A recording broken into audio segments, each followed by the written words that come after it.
Hello, hello, hello! I am Kasasagi Usagi. There it goes. That was very delayed. Thanks, OBS. Let's try that again.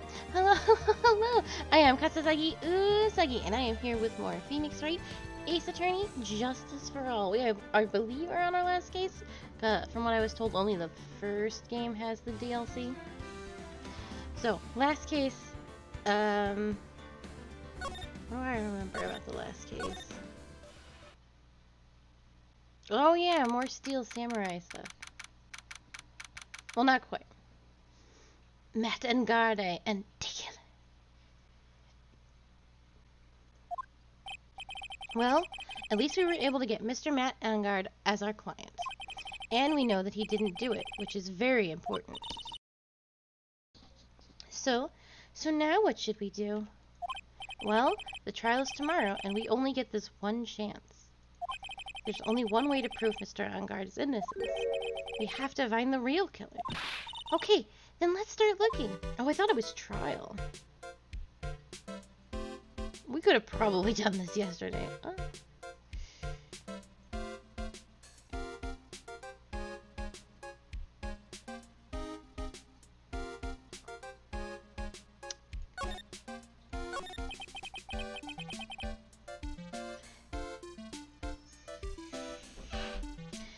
Since there were no psyche locks, then that means we can trust Mr. Angarde to be innocent. I really feel much better knowing that. But ever since last night, I was so worried that I kept wondering, what if he is the real killer? What then?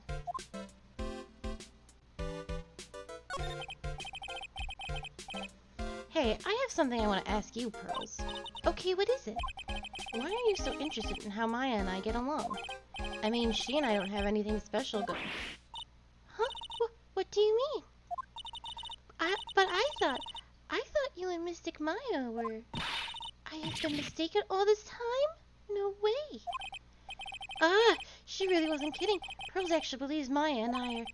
Maybe I should have just left it alone. Mr. Nick, stop it! Don't hide your true feelings from me. She slapped me.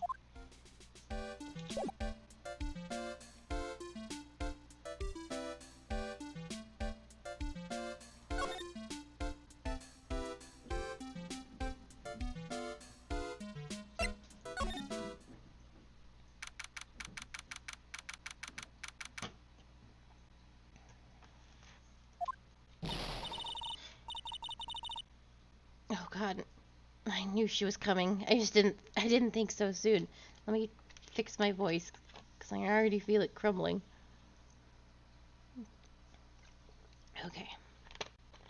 Okay, here we go. Hey, what do you think you're doing? You can't come in without... Good morning. Hold on, it's you. What's going on around here? I heard poor Juan was killed. Is that true? It's a bad return is what this is. Another Steel Samurai doing the most evil of deeds. You know, that's not entirely... I have you know that I was a huge fan of Juan's. Why all the stars I'm interested in drop one by one like flies. It's always been that way ever since.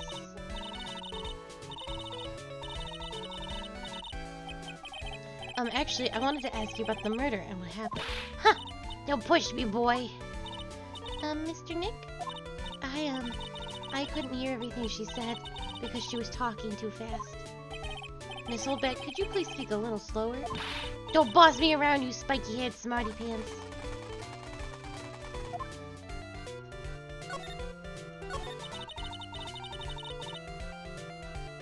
My dear Hammer died a year ago in that dreadful murder, and only recently did I finally find a star that makes this heart go ba-dump again. But I don't know what to say. I ask you, why does every star I cheer for always end up kicking the bucket? And watch your words. No one's gonna get away saying anything bad about my Juan. But I haven't said anything. Well, I don't believe a word that woman says anyway. What woman? That irritating backwater girl with the afro and the horrible country accent. I mean, what is that manner of speaking supposed to be? And why does she never stop? Honestly, women these days, they don't know the meaning of the word modesty. When I was a young maiden, I was so beautiful. she goes. Pearls, are you thirsty? A little. Okay, I'll go get you some juice or something. Thank you very much. Hey, are you paying attention, youngins, today? So I'm guessing Miss Oldback heard everything from Lotta. I want to ask you about what happened around the time of the murder. I don't know anything about that. I was here getting ready. Getting ready for what? The show, of course. Well, and the press conference afterwards. Cue mysterious music for the magical press conference. Anyway, I don't know anything about the murder. I see. But if you're talking about what I saw, that's different. I saw it very clearly. What? I saw the most important moment of the night. The most important moment? You don't mean... Oh, so now you treat me with respect, you disrespectful child.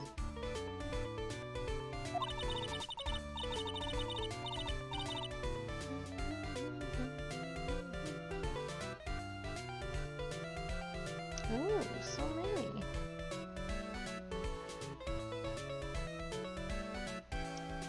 When you speak to your elders, you should always be polite. Really, kids today. Please tell me, what did you see?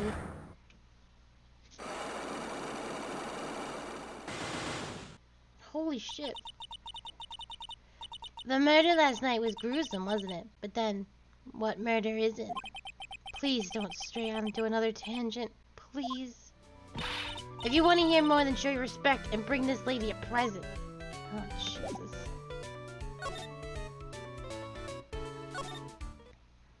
I know I can't break those, so I'm just leaving. Looks like the investigation is still in full swing. The hotel staff and police are running around like a bunch of headless chickens. I wonder if we can do any investigating of our own in this kind of atmosphere. Well, gotta roll up the sleeves and try, I guess.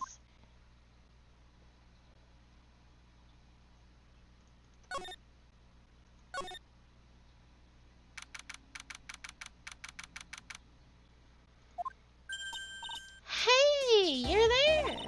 Been waiting for you, Mr. Lawyer. Lotta. Hey, Mr. Cop fella. The thief showed his face. What? Arrest him. Put him on trial. Find him guilty. Give him the death penalty. What's wrong, Lotta? Are you feeling alright? Look here and there, and up and down the mountain, but it ain't here. So why don't you just hurry up and give it back to me, you creep? What are you looking for? My camera. C-A-M-E-R-R. Hey. It's my lifeblood. I'm gonna die without my $700 camera. Your camera. Look, don't lots of people say the criminal always comes back to the scene of the crime. And looky, looky, here you are. Yeah, here I am, faced with a lot of trouble. Huh? So you lost your camera. I ain't no ordinary camera. You buy it in a store and it's $1,600 brand new. Huh, but didn't you just say you bought it for $700? I had a nice long talk with the guy at the store. About 5 hours, I reckon. I made this itsy-bitsy scratch on it, and the manager got all huffed up in the face. He gave me his talking to and was real mean about it, too. He done made me cry at that. When did you lose your camera? Last night, after the murder happened. Must have been when I was busy running around looking into things. That's when I lost sight of my dear, darling, expensive sweetie. Lotta, what did you capture with the expensive camera of yours? I don't rightly know. I snapped a shot of anything that caught my eye. So I don't remember. And besides, I couldn't get anything from my big scoop. I wonder if Lotta's missing camera is even connected to the murder.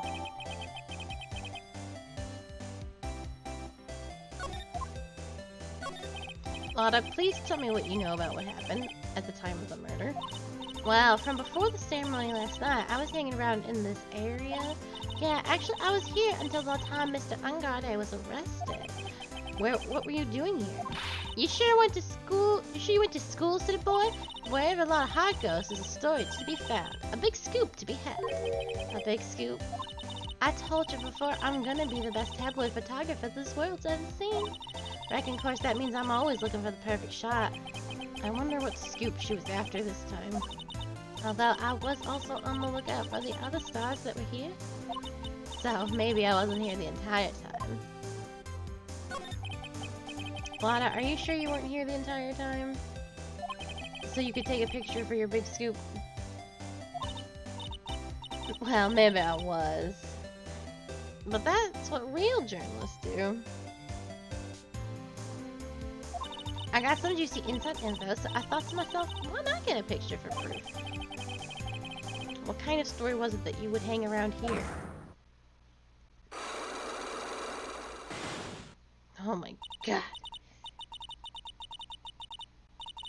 Oh, sorry, Mr. Lion. Can't be telling you that. Trade secret, you know. Not again. Why does everyone have something to hide? We've been stopped, haven't we? Yeah, take that, Mr. Lion. I'm glad someone around here is happy. Miss Lotta and your I rule smile.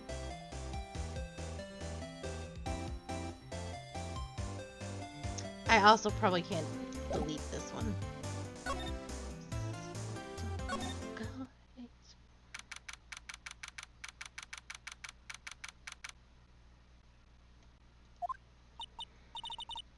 Where are we? We're in Mr. Matt Angarde's dressing room. This is our client's room. May I help you with something? Oh, look at her. You're Mr. Angarde's lawyers, correct? I gathered as much. I also looked for lawyers on my end, but to no avail. How did you know I'm his lawyer? You were just saying that he is your client. In a situation like this, the only person who would use such a word would be his lawyer. Wow! It's simple deduction, really. The trial is tomorrow, and Mr. Angarde's situation is looking rather grim. So you came here one stop in your mad dash to find clues to build his case, correct? Well, you're not totally right, but you're not totally off either. It's really not the time to be showing off, Mr. Nick. I'm Adrian Andrews. I hate to waste time, so let's get down to business. Alright. She may be of small stature, but appearances can be deceiving. Oh, listen to her music. I assume the first thing you need to know is what everyone was doing that night, correct? Yes, that is correct. Then I will tell you. Before the awards ceremony, I had dinner with Mr. Angarde. In this very room, I might add. Dinner? What did you eat? I told you. I hate to waste time with trifling details. If you take a look at the table yourself, you wouldn't need to ask me. I bet she's a lot of fun at parties. When the award show was starting, I headed for Viola Hall. And after the show ended, you came back to this room? No, I had some small errands to run. I helped with the preparations in the lobby. Oh, preparations for post-ceremony show, I guess. When it was time for the post-ceremony show, I came back to call for Mr. Angarde. After that, I went to visit Mr. Correda. And that's when you found his body, isn't it? You really held strong through everything. Yeah, she does seem to be mentally tough as nails.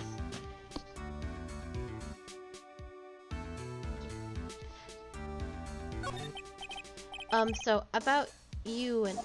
Stop right there. You aren't seriously about to ask how Mr. Angarde and I are related, are you? Sorry? I have no idea how he could choose you as his lawyer. Why did she have to go and say something like that? Mr. Nick, calm down and hang in there. I'll give you a shoulder rub to relieve your stress later, alright? I already gave you my name earlier, but I'll add that I'm Mr. Angarde's manager. His manager. Speaking of managers, did the victim, Mr. Correda, have one? No, he did not. He didn't. Global Studios has a very different policy from Worldwide Studios in that. Worldwide Studios does not assign individual managers to their stars. I see. This industry is very ruthless and unforgiving. Actually, you look quite ruthless and unforgiving yourself to your poor partner. Dragging a little girl like her to places like this? Honestly. You're wrong! I'm doing this to help Mystic Maya.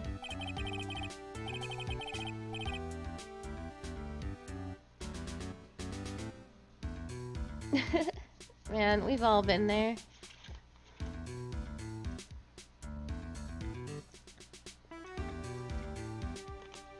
Sounds like WoW. Do the dungeons once a week. Try and get your mount with a 0.2% drop chance. Fail. Try again next week. Pearls, calm down and hang in there. I'll buy you a juice later, alright? Yeah.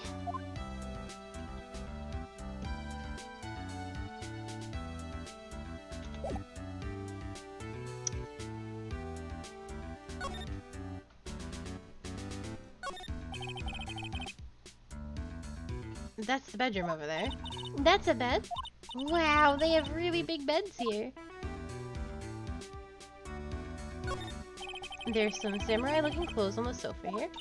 I think the jacket-looking thing is called a happy. Whatever it is, I'm sure something like that would make a great souvenir. Maya would be absolutely thrilled.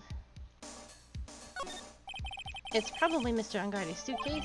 For someone who only is going to be here for the award show, this is a lot of stuff. Looks like he was about 3 days worth of clothes in here. Stars really are different from us, aren't they? There's a giant bone sitting on the plate. I don't really like meat. There's something weird about this plate. I just wish I could put my finger on what it is.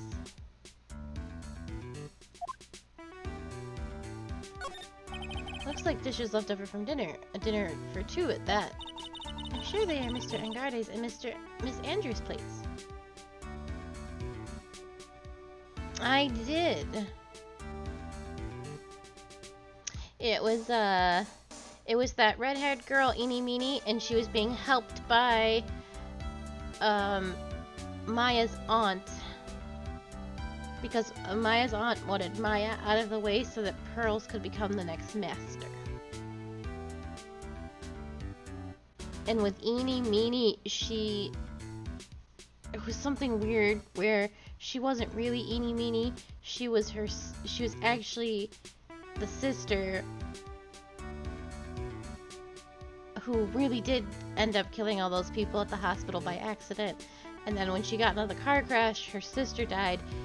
But her face got super burned, so at the hospital she claimed she was her sister and took on her appearance so that she could start a new life for herself. I'm sure they are Mr. Angarde's and Miss Andrews' plates. Looks like they had T-bone steaks.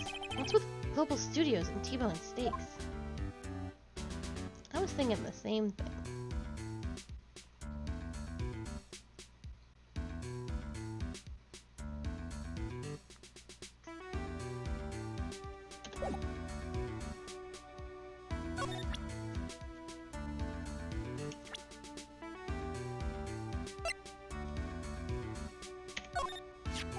Did you know the victim, Mr. Coreda? Yes, I knew him. The world is such a small place, after all. Did you know about his rivalry with the Nickel Samurai? Honestly, they were like children when it came to that. Time and time again, those two competed with each other over the most trivial things. If either one of them wasn't so stubborn, then maybe no one would have needed to die. I know, it looks so soft. I've got a hunch that this woman knows more than she's letting on. She must know why Juan Correa was killed.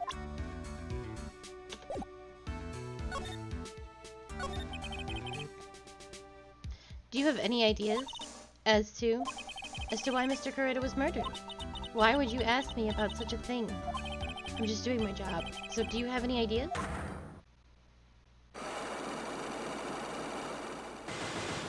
Good gracious. Miss Andrews, sorry, but there's nothing more I have to add to this conversation. Is it a psyche block, Mr. Nick? Yes, there's going to be more and more of these lately. God damn it. I have gained no piece of evidence, but I have 3 psyche logs across 3 people with psyche logs.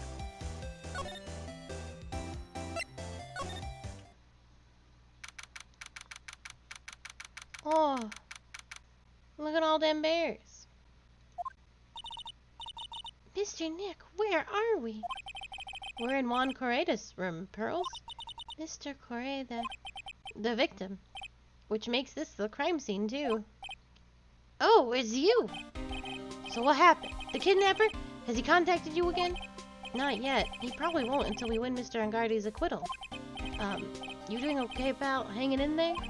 I just want Maya to be alright. We don't have a lot of time left, but I'm gonna help you as much as I can, pal. Can you do that? Even if we want to look around the crime scene? Just this once. Special circumstances, right, pal?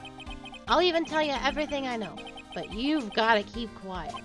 It's my neck on the line here. Thank you. Oh, that's right. I got you guys a map of the hotel. Here you go, little missy. Wow, you're giving it to me? Thank you. Wouldn't want you to get lost in a hotel too big for its own good. Mr. Nick, I got a map. That's great, Pearls. But Mr. Nick, I can't read what it says.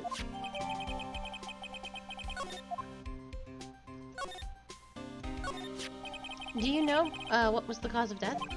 Well, technically, the final autopsy report isn't out yet, but one look at the victim should tell you, pal. It should? Yeah, here's the picture.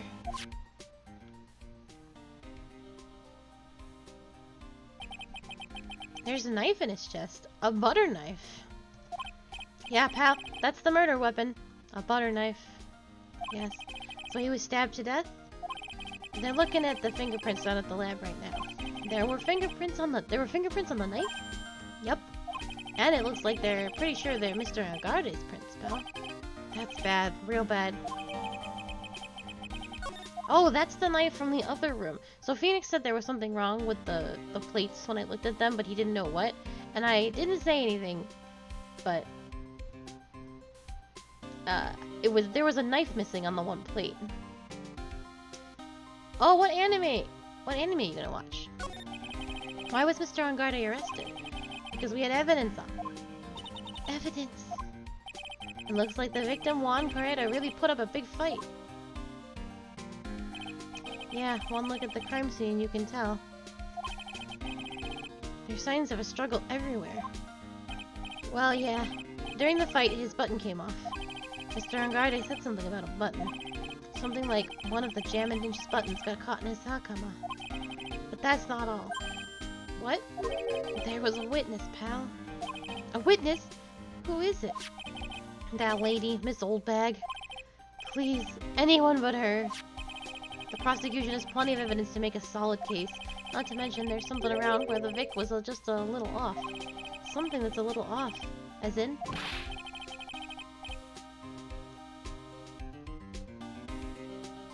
Ooh.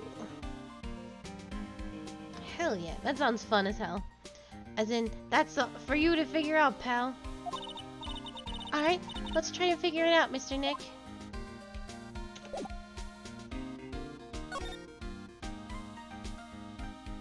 Bear. Wow, there are a lot of bears. Alarm clock ones, collector's editions, stuffed teddies, plastic models. It's pretty overwhelming. Is there a kind of bear he doesn't have? There's even a few in the trash can. Yeah, I get the feeling maybe the guy didn't really like bears. Poor teddies. It's hard to bear with all these problems. Growl.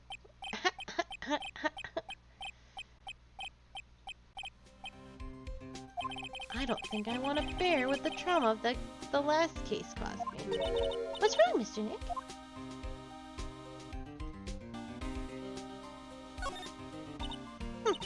It's so messy here. Pearls really likes things neat and tidy, I take it.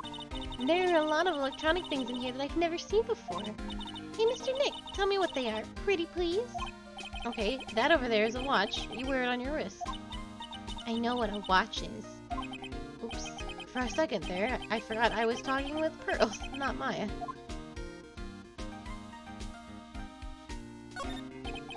It's a suitcase. There are so many things in it that I bet it barely closes. There's his clothes, a dryer, an electric shaver, a calculator. Do all stars pack too much stuff like Mr. Correa?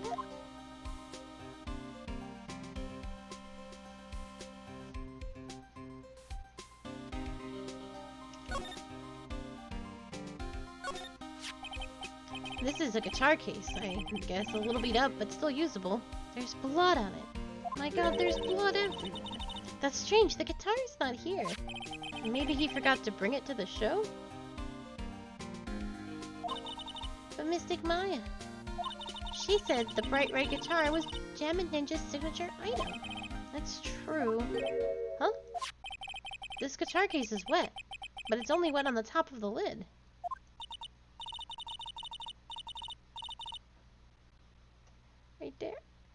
Yeah, there's no water inside the case. This is water, isn't it? Oh, it's water? It very much, I guess, maybe it's just damp. Yeah, there he is. So that's a bed, right? Yep, it's big, but it's a bed. Oh, Mr. Nick, it's so soft. Big beds must be a rarity for her. I guess that... Oh, she must sleep on a Oops. She must sleep on a futon at home.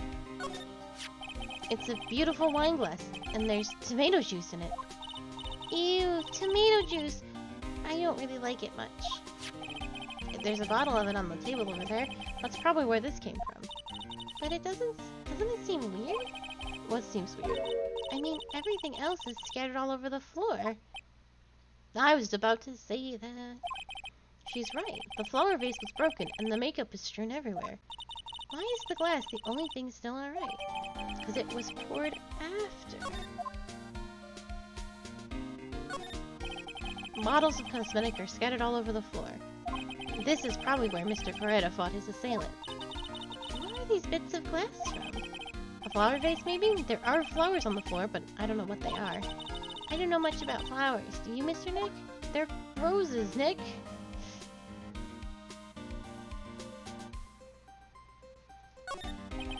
It looks like Mr. Coretta had dinner last night. This bottle, it's tomato juice. We had a lot of food at the award show last night, but I wonder if the stars had gone on stage after only eating a meager meal like this.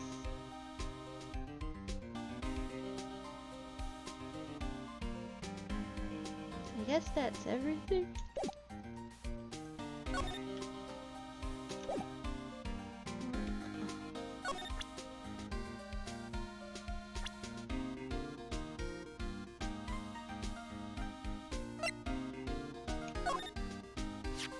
Hey, why don't we let bygones be bygones, pal? Look, this guy is guilty. A buck says so. $1? Sure you're not talking about Pearl's allowance money? I can't bet any more than that. My salary, it doesn't matter what we think. I still have to defend Mr. Angarde in court, or else. Mr. Nick.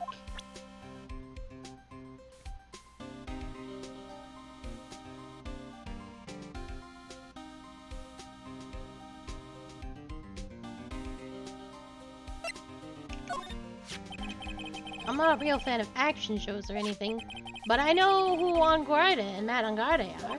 You can't talk about one without talking about the other, I guess. They even debuted around the same time, so they have this real fiery rivalry with each other.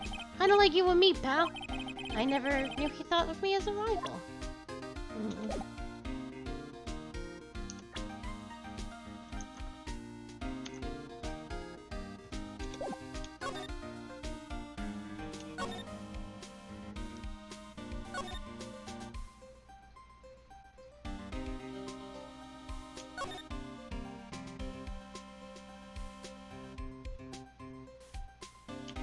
I think I missed.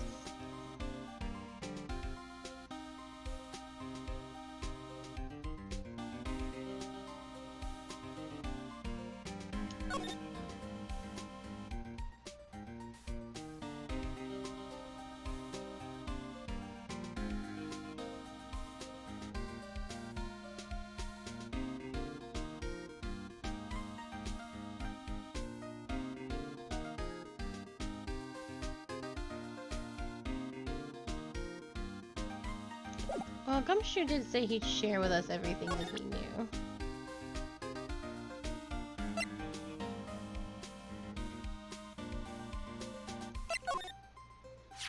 That's your present from the kidnapper, huh? While you're talking, it sends and receives radio waves. If we could trace that... Yeah, we could use it to find out where the bad guy is. It uses radio waves, huh? I got it. I'll go find a radio scanner and let you borrow it, pal. Oh, thanks. What do you know about this? There's nothing special I can tell you about this, pal. Look, pal, we don't have a lot of time. Why don't you show me something more important? If Miss Von Karma saw me here like this, I'd have to switch sides real fast. Oh. Well, you gave me all this. What can you tell me about this guitar case? All that? this is just what I heard, pal, but that's the Jammin' Ninja's signature item. The guitar case? No, not that. What do you take me as? I mean the guitar inside, of course. But the guitar is missing. Yeah, we looked for it too. It's not normal for a person to forget to bring their most famous item to an award show. It's starting to sound like the Wright guitar is related to this case after all. So about this wine glass. So you noticed it, pal? The whole crime scene was a mess, but this glass was the only thing that was untouched. You noticed that too, Detective Gumshoe? No, actually Miss Von Karma noticed it first. Yeah, Pearls noticed it before me too. Hey, wait a minute. So, does that mean Miss Von Karma's here at the hotel? Yeah, she's around. Man, you're gonna be in so much trouble, pal. Especially if she catches you in here. Well, you could bet the instant I see her, I'll be running the 1,000-meter dash.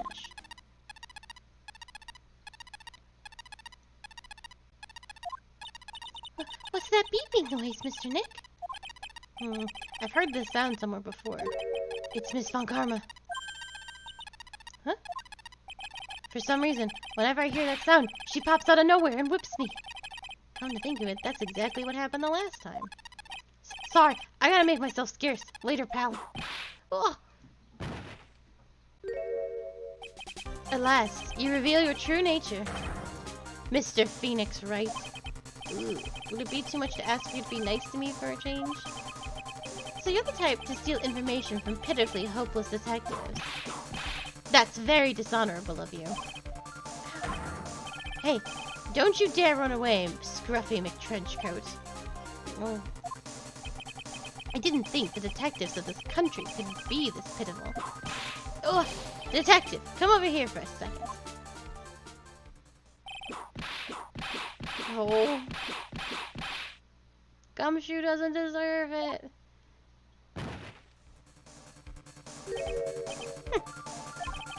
I feel better knowing at least you were man enough to face your punishment. He was so scared he just froze up on the spot. Mr. Phoenix Wright, you have soiled my perfect prosecution record. I'll never forget that. This time, victory is mine. Victory is yours? Is that all this means to you? What? Huh. Come, Scruffy. The investigation briefing is about to begin. Yes, sir. This isn't over yet. I swear on my family's honor. Ow, what did she throw at me now? What is this? Well, I guess this means I've got to get back to the precinct now, pal. If you ever need me, come down to the Criminal Affairs Department, alright? And if you can, try not to let Miss Von Karma see you.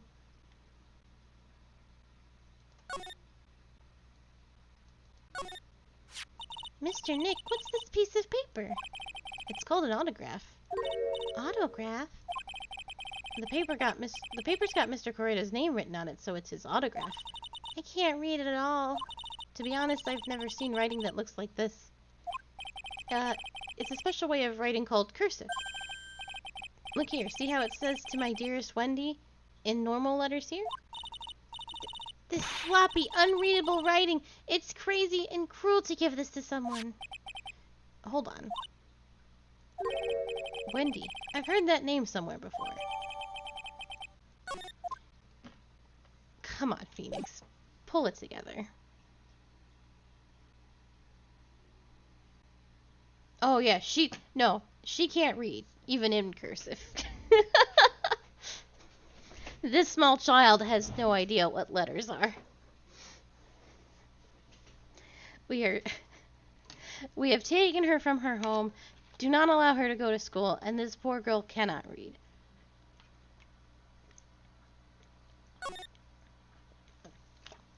You are not mistaken about that.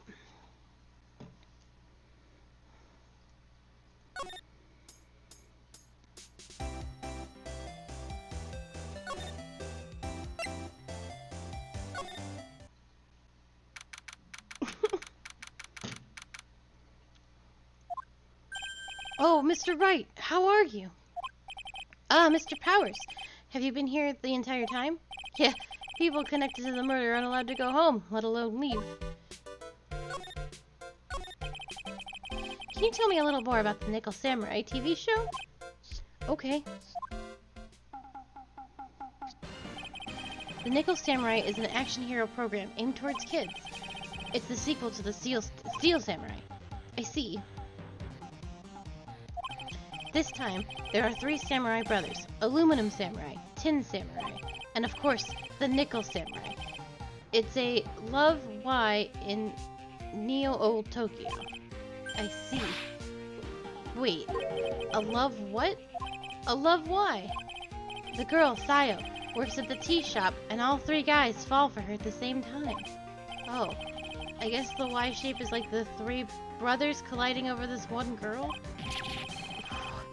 Anyway, Sayo is actually the daughter of the evil Strawberry Clan's leader.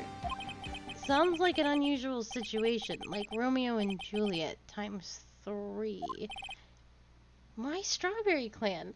Why not go with more metal themes? What the hell is happening? Yeah, the strange thing is, this sort of forbidden love story is really big with the office ladies. Yes, Pearl? What happens next? I want to know. Miss Sayo, does Miss Sayo fall in love? She does, doesn't she? Every Sunday at 8 a.m.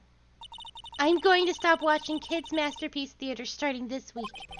I can't believe she's really considering it. She'll never learn letters. So what's the Gem and Ninja TV show like? It started from a remake of an old movie, to tell you the truth. The Gem and Ninja, like the samurai shows, is geared towards kids. It's the story of a ninja who can't scale a wall, but became a big pop star anyway. What? He was really lousy ninja. Absolutely couldn't do any ninja things right at all. But boy could he sing. With his trusty bright red guitar in hand, he took the ancient world by storm. A ninja with a bright red guitar. And then, the final fight between his beloved Princess Misola, Jammin versus the Muromachi 5. Suddenly, our brave hero catches a not-so-Jammin cold the night before Battle 3. That's too bad for him.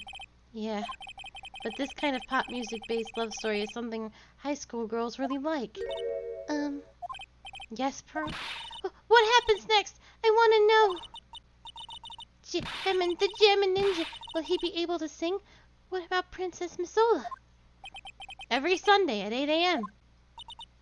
Which show should I watch? I can't believe she's really considering it. Well, we don't have a lot of time to take that all in, so we'll have to move along.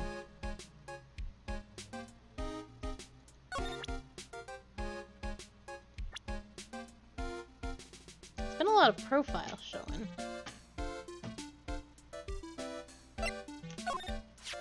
He debuted around the same time as Matt and everything, you know? Really? It started out small. First it was singing contests, then swimming competitions, then it was bowling tournaments, and then it was who could throw the best. New Year's parties, Juan was always trying to one-up Matt. But lately, those two were escalating to more and more dangerous things. I thought that no good would come of it at all, so I began to worry. Too bad Juan's story ended so soon. Matt's younger than me, but you can practically see his star potential. His star potential? I got his autograph the other day. Feels kinda wrong now, doesn't it? I don't care what people say. Matt didn't kill Juan. I know he didn't. I never would have thought I'd see her here of all places. The last time we saw each other was during that really bad incident, you know. I mean, when I look back now, I think of all the good things, so it's not so bad, I guess. Yeah, I would love to go back in time and relive a few of those good things. That's not funny. Yeah, I guess not.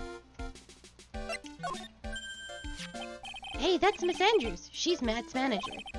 Actually, I was interested in her for a little bit. Just a little. So Mr. Power likes this type of woman.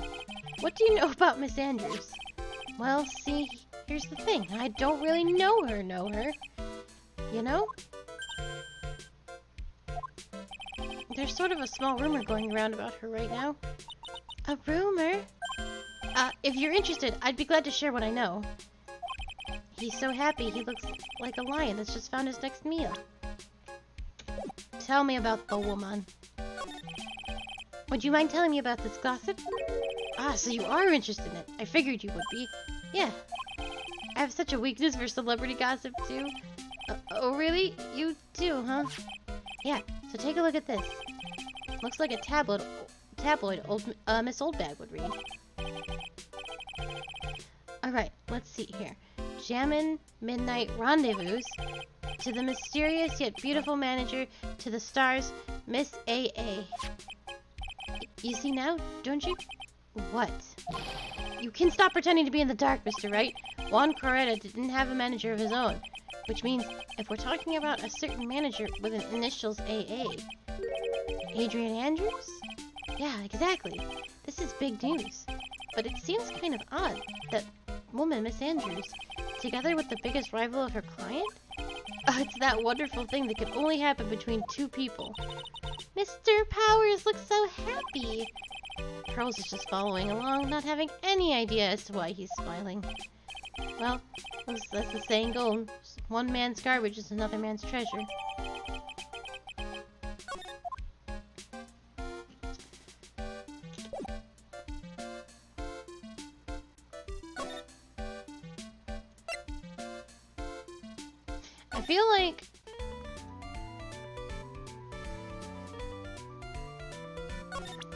I feel like I can at least get this started with the autograph.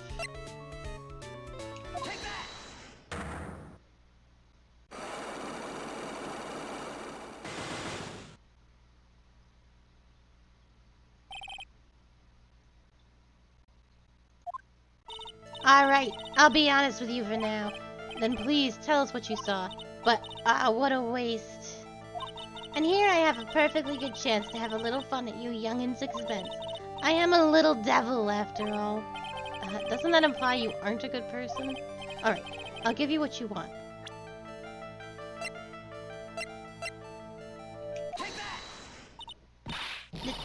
That's Juan's autograph.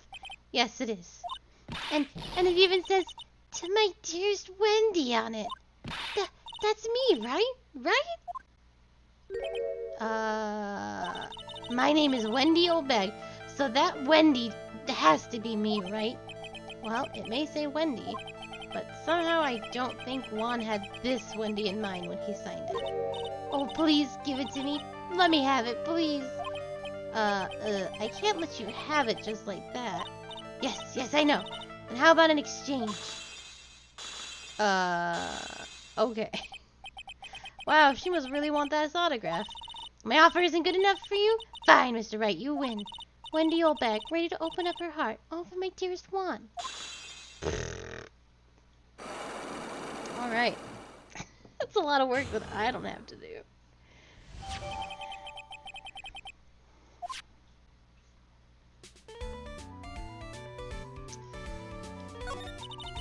I feel bad for you now.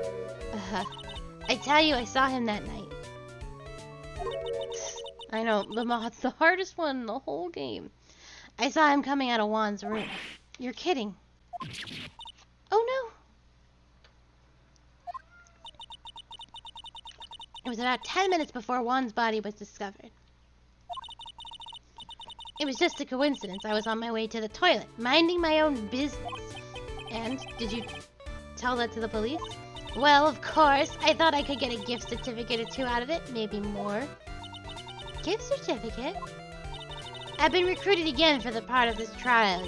You know the trial tomorrow? This time, you're gonna get it. I'm gonna work hard to get your client pronounced guilty.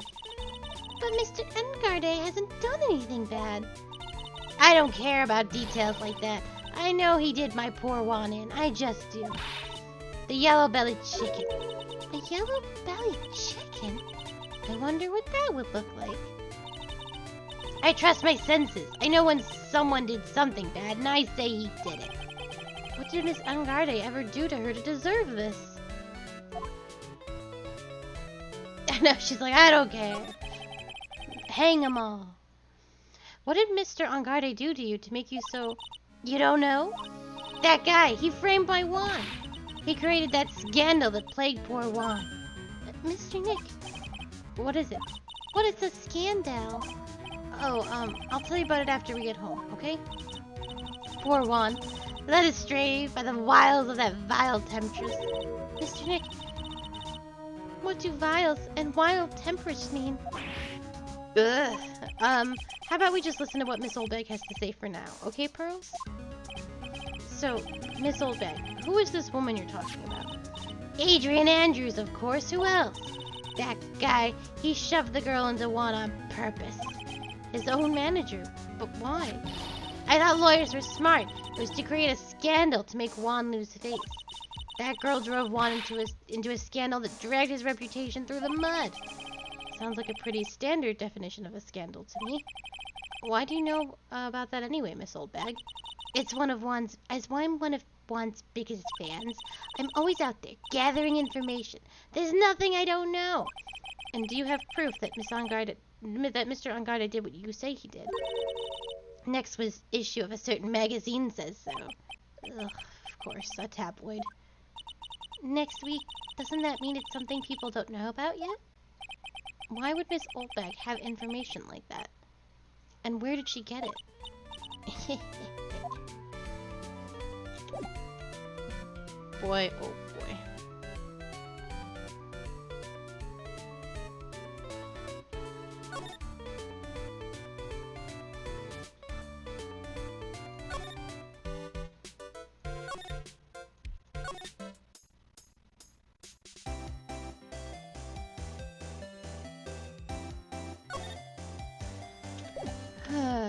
I wonder if she's...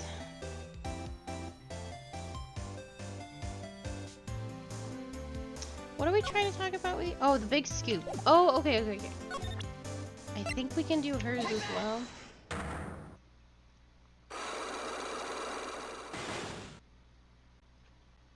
Can you just break yours all at once too? Lotta, will you please answer my questions? On the night of the murder, why were you loitering around the victim's room? I told you, didn't I, for my scoop? What I want to know about are the details of this scoop. That's not something I can tell you. I mean, that there's my bread and butter. Alright then, an unpleasant tabloid photographer looking for a scoop. I'm going to say that you were looking into a scandal. Could it be that you, Lotta Hart, were looking for a break with a huge story? Perhaps an unfolding scandal between Juan Coretta and this person.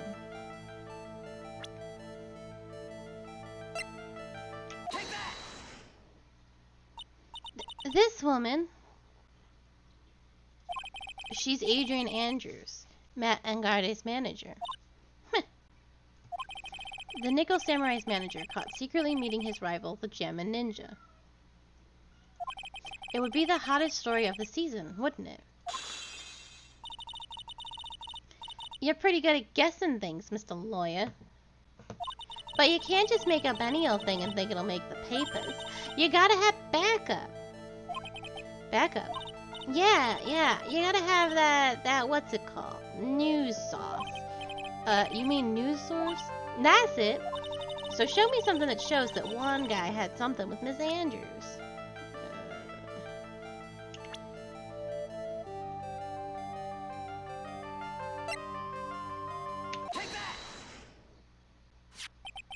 This is the article from a certain weekly tabloid. Jammin' Midnight Rendezvous. To the mysterious yet beautiful manager, to the stars, Miss A.A. Ugh. Mr. Coretta didn't have a manager of his own.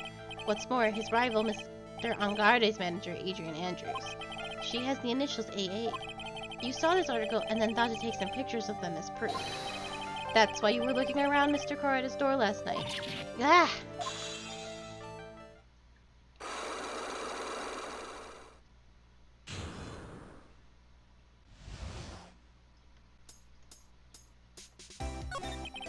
You were looking into Mr. Coretta and Miss Andrews' affair, weren't you?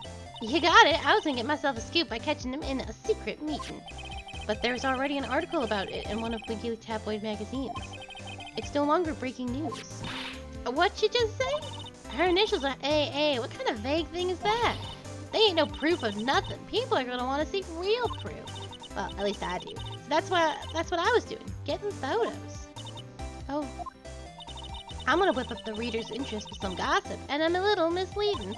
Then spice it up a little and have myself an exclusive story. Wow, Lotta, nice journalistic integrity you got there. I already finished writing up my spicy article, you know, but the paper I wrote it on, my note to myself, it's gone. Your note to yourself? It was inside the case of my $1,600 camera. They done run off together. I come here for a big story. Didn't come here to have my treasure disappear on me. Yeah, I understand. It's enough to make a gal go bonkers, I tell you. What's with people nowadays, anyway? I never thought I'd see the day when someone done steals something from me. You really want that note back, huh? I've got no idea why, though. The story on that note is probably a bull-faced lie.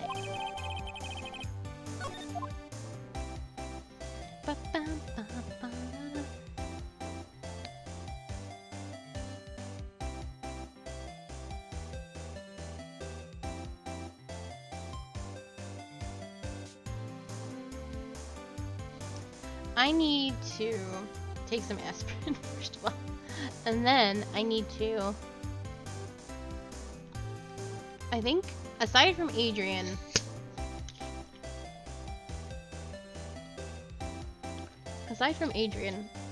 I think we've done everything we can here, and I definitely don't think we can do Adrian's.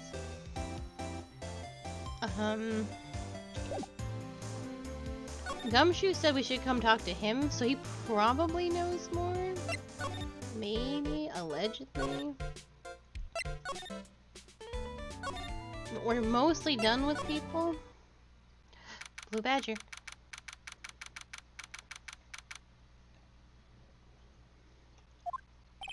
Detective Gumshoe said they had an investigation briefing. Yeah. Oh, he's back! Hey, so you came, pal. Why the blunt greeting? Oh, because there's nothing to be friendly or happy about. What do you mean by that? Well, things look perfect this time around. The evidence and testimony are airtight. But we can't just roll over and die. We have to stay positive. Oh yeah, I'm supposed to get this case cleared up in like one day. So what do you mean by the evidence is airtight? I can't give you all the details, pal, but there's two big pieces. Two? And both of them are in this photo. The first is the button that's missing from the victim's chest. That's the button you found during your body search of Mr. Angarde? Yep, I found it in the folds of the Nickel Samurai special pants. And the second one is the knife in his chest, pal. The fingerprints on the knife of his chest, to be exact. Fingerprints? Whose are they? You didn't even have to ask, little missy. It's obvious. They're Matt Angarde's. Tomorrow's trial. Talk about being stuck between a rock and a hard place. So what about this airtight testimony? It's that old security lady, Miss Oldbag. I thought so. What do you mean, you thought so? Did she tell you something, pal? Well, and I even told her not to open that mouth of hers and blab to anyone. Her blab knob is stuck at a 10, and there's no turning it down, trust me. Yeah, well, Miss Oldbag saw it all, pal. She saw Mr. Angarde come out of the victim's room around the estimated time of death. No way! What I need is to unlock Adrian's stuff. So I'm gonna present... There's something interesting about this woman, pal. And what is that? You don't know? Haven't you heard the gossip about her? Gossip, huh? I wonder if he knows anything about that article. Neat.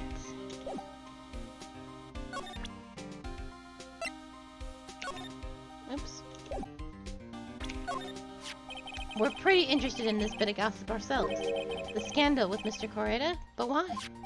Well, 2 years ago, a woman committed suicide. Suicide? Her name was Celeste Impax. And she was Juan Correda's manager. The victim's manager? But that's not all, pal. Miss Impax was Miss Adrian Andrews' mentor. She taught Miss Andrews everything she knows about business From square one. Her mentor, a woman who was both Miss Correda's manager and Miss Andrews' mentor. Could her suicide have something to do with this case? Do you want to know more about her, Pen? Yes, I do. She was the victim's manager and was also Miss Adrian Andrews' mentor. It's been 2 years since her suicide, and now those two are linked again by another death. Or maybe it's just a coincidence. She was very pretty. I'm getting sick of dealing with one foolish idiot after another. Ms. Von Karma, you can't seem to stop allying yourself with the enemy, can you? I don't need a traitor in my midst. You don't mean... I do. Scruffy? You have 30 minutes to get out of here. You are no longer needed. Goodbye. That's... Wait, please wait, sir. If I don't get this month's pay... Quiet! If it weren't for traitors like you, I would have won. Is that what you want to say? Who? That voice. Edgewoooooorth! Oh. Listen to his music.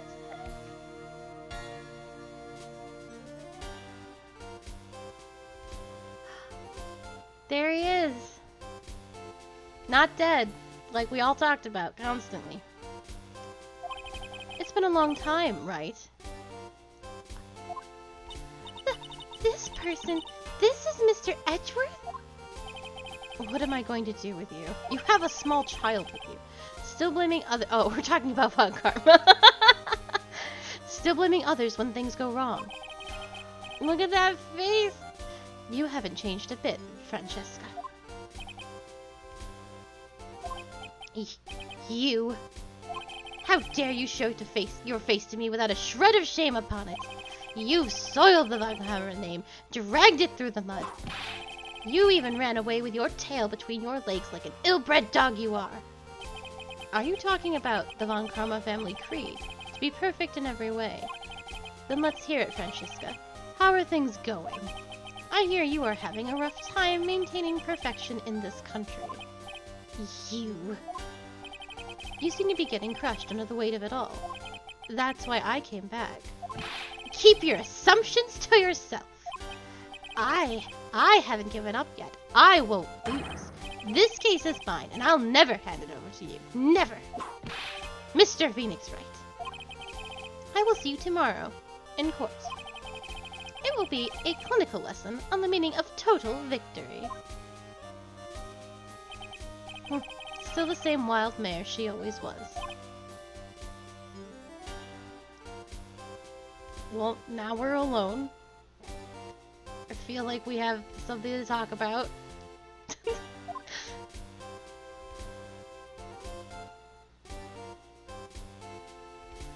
Do you have anything to say to me, Edgewoooooorth? Nope, we're not going to talk about it? I thought you, the prosecutor Miles Edgewoooooorth, had gone and died. That is quite the assumption to make, Mr. Phoenix Wright. Mr. Nick! I never wanted to see you again. I think that's enough of a warm welcome for someone you haven't seen in a year. Are you going to run tomorrow's trial? You heard her, right? That wild mare hasn't given in yet, it seems. So no, I don't think I'll be making an appearance. Your hatred for me is quite unhealthy, not to mention one-sided. Aww. I don't understand why Phoenix is so mad! I think Edgewoooooorth broke up with us. That's the only conclusion I can make. But I will say one thing. You can't win on your own in that trial tomorrow. What is that supposed to mean? I have something definitive that you lack. And working together is the definition of teamwork. It's the power to find the truth. The truth? In order to understand this case, you have to understand a certain truth. Well, if you ever feel the need for my assistance, it is available to you. I'm not in charge of this case, so I can be a bit more generous with information. Just what is going on inside his head. A lot of things may have happened. However, Manfred von Karma was still my mentor.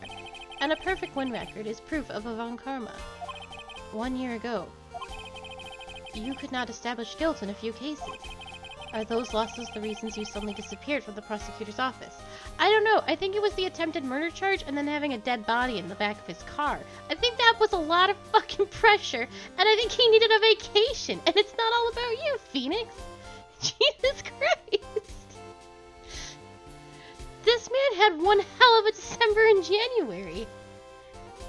He probably had a mental breakdown and decided, I think maybe I should go to Florida for a bit. Like, god fucking damn it. I'm so angry. This is so dumb. Did you leave because you had lost your perfect win record? To think your motivation for prosecuting trials was so selfish. It had been better for everyone if you had never come back from the dead, Edgewoooooorth. Jesus. This is so needlessly dramatic. Phoenix is taking this way too fucking hard. You can't just say that to him. I see. Then let me ask you something. Why do you stand in the courtroom? What is your reason? Well, with Francisca, she almost always says, I will defeat you this time, the instant she sees me. But the courtroom is not a personal battlefield for prosecutors and lawyers. I stand in the courtroom to defend my client. To save their lives. To save your client, you say. Those who only think of their own ego-driven goals, those kinds of prosecutors are reprehensible to me. Even if you're a prodigy. Or someone like you, Edgewoooooorth. It looks like there is still a lot you have yet to learn. A lot I have yet to learn? Me? Huh. Well, that's enough for now. The time when you will see is coming soon enough.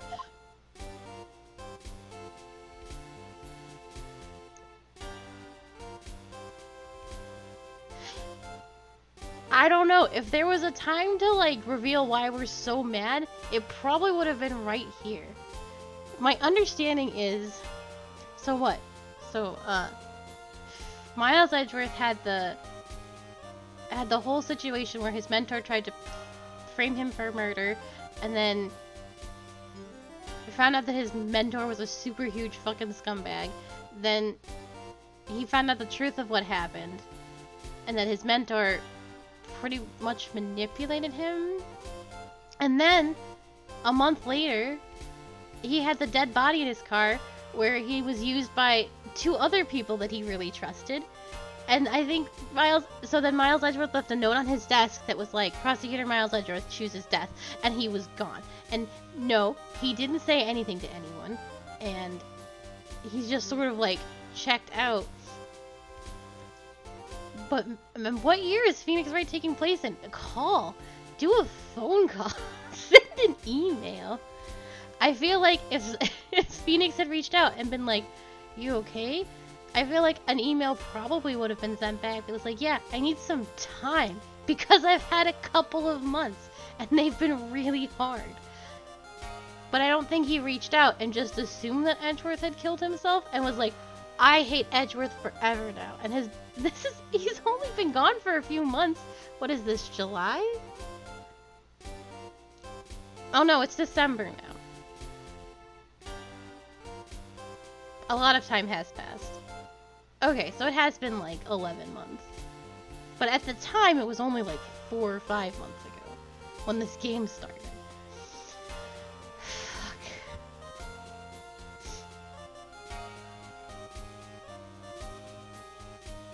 It's so dramatic that it feels like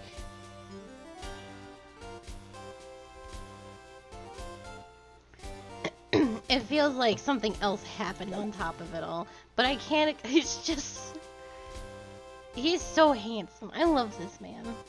Look at him all smugly looking at me. He's like, you're a fucking idiot. And I'm like, I know.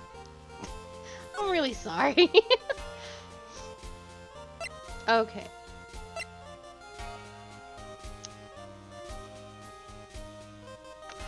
Gumshoe was about to tell us something about the girl. I wonder if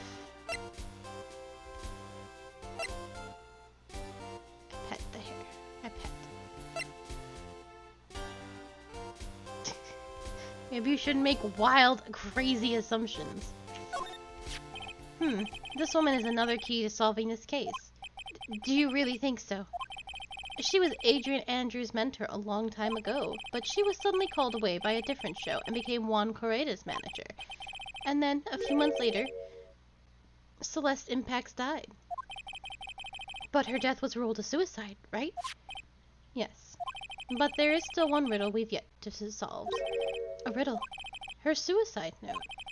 It went missing, and no one could find it. A suicide note that just vanished, huh?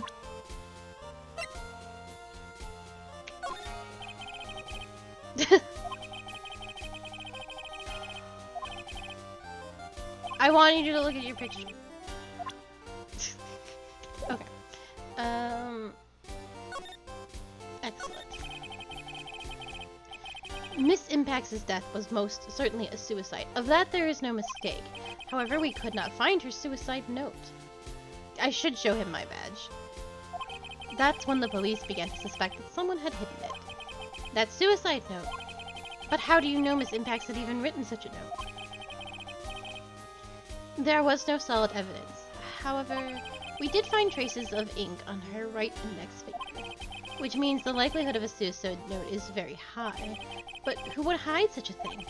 The police think it was Mr. Juan Correda himself. The victim.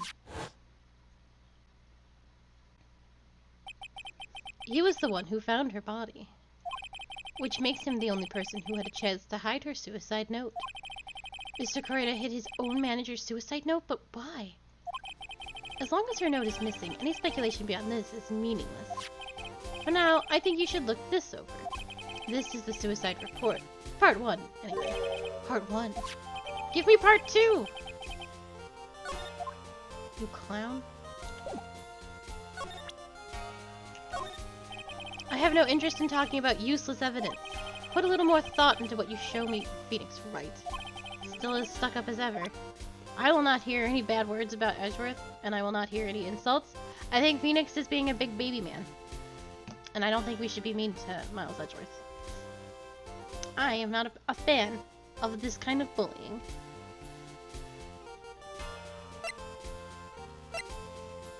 Oh, I can't read it. What is this? I don't like to look through reports. Okay. I like suicide reports even less. Worst of all, the reports that have multiple parts like that. This one has 2.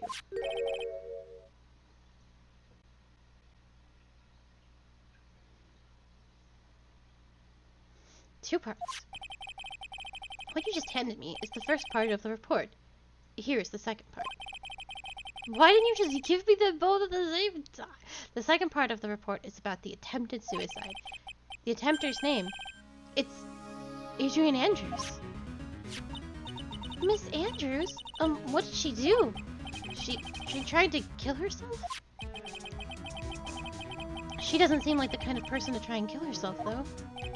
You think she's a strong career woman? That's just what she wants you to think. Adrian Andrews. She has a certain secret she's always trying to hide. A secret? Her dependent nature. That's what she's really like on the inside. Miss Andrews, dependent. Talk about the exact opposite of what that woman is. You can't just make assumptions on people. You don't know who's hurting.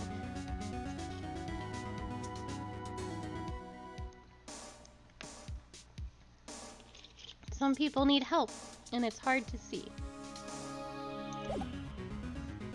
Are we done?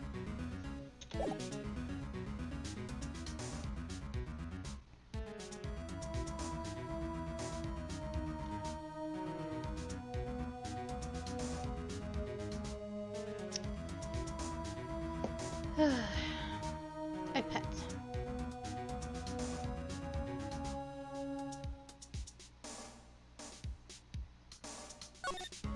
Okay.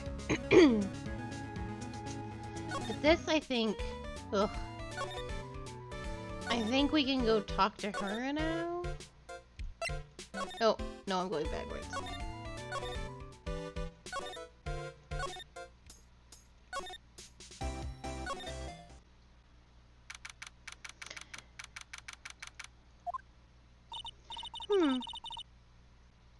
Miss Andrews isn't here. That's not good. I still have a few questions I want to ask her. And she has that psyche lock on her heart, right? Well, we don't have much of a choice. I guess we'll have to come back later. Oh, beans. Who do I need to talk to then?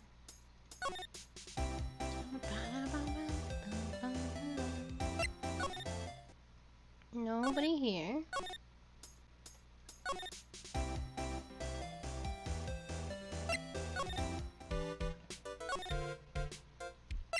Shoot. I think the only place I haven't been is oh, thank you. I am gonna take a sippy.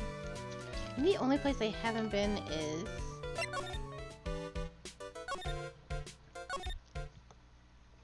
oh, Matt and Garde.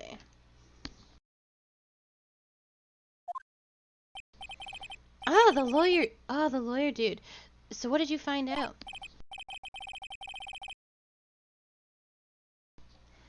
Well, I'm still in the middle of investigating.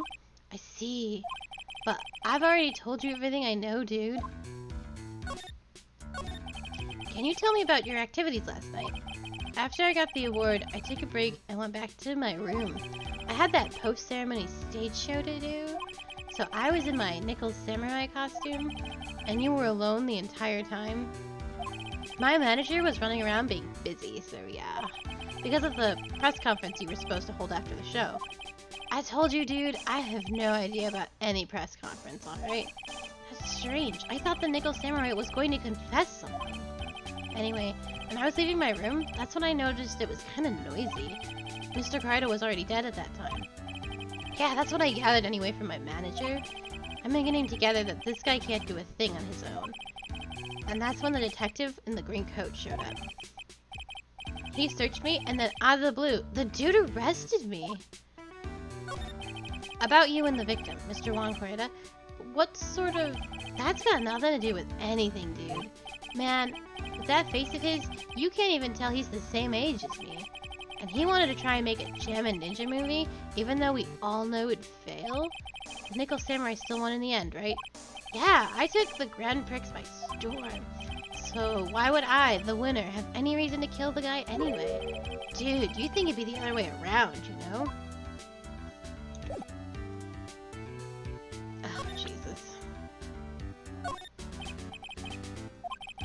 Oh, no, I wasn't trying to show you that. Sometimes it lets me click.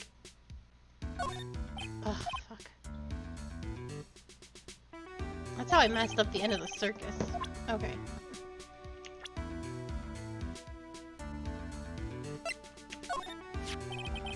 That's my manager. Did you meet her? Yeah. What do you think? Strong woman, right?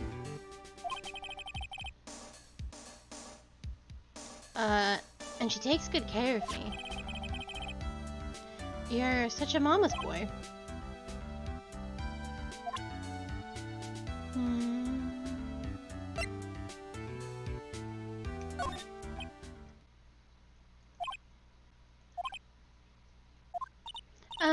What's wrong?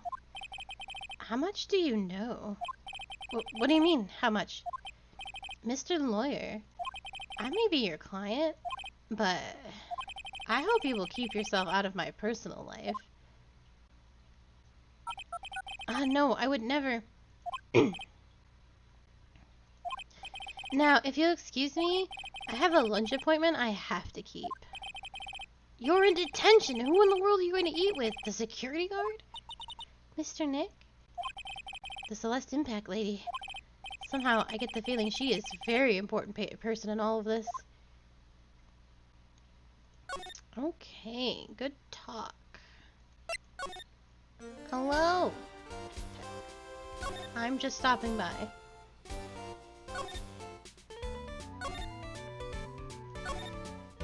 I assume now we can talk to her.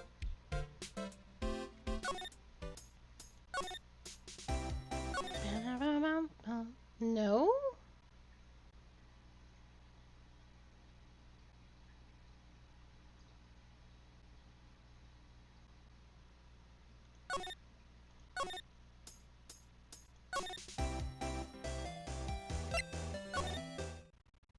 What?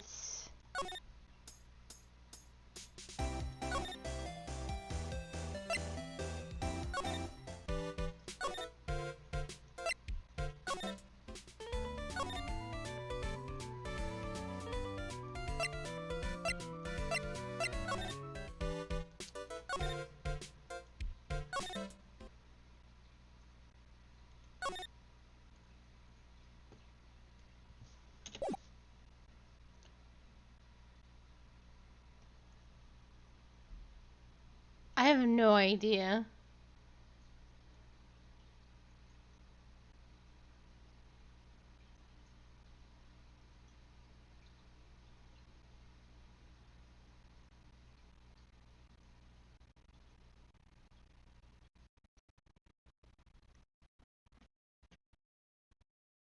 Have I missed something with somebody?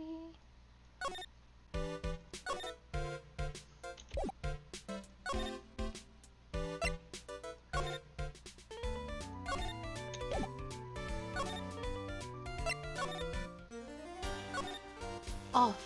Oh, I did miss a conversation with Edgewoooooorth because it's all the way back at the top. What's this about Miss Andrews having a dependent nature? Hold on. I have stopped by here like 3 or 4 times. Like, I point at my eyes. I point at Miles Edgeworth. Adrian Andrews' attempt at suicide was a few days after the death of Celeste Impax. And why did Adrian Andrews think about committing suicide? Because she had apparently lost her will to live.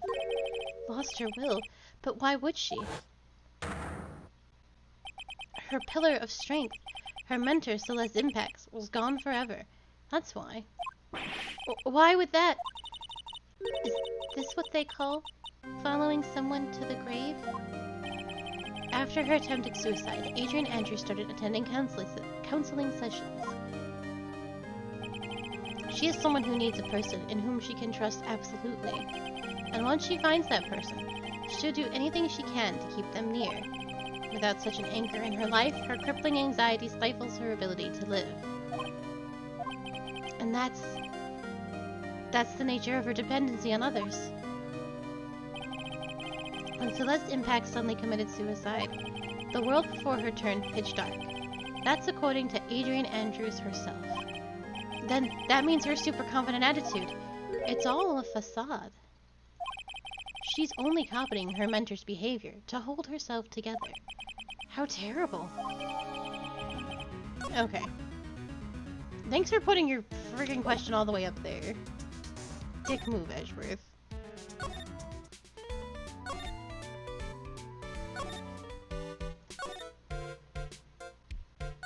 Why would they put it back at the top? I don't use my eyes. I don't know how to read. Oh, Miss Andrews is here. But it looks like she's talking with someone. That's Franziska von Karma. Miss von Karma? What are you doing here? Well, you see, I'm his lawyer, so you've got some nerve following me around. Following you? That's you, Miss von Karma. You're the one doing the following. Pearls. You're always following after that Mr. Detective with the little beard. Me?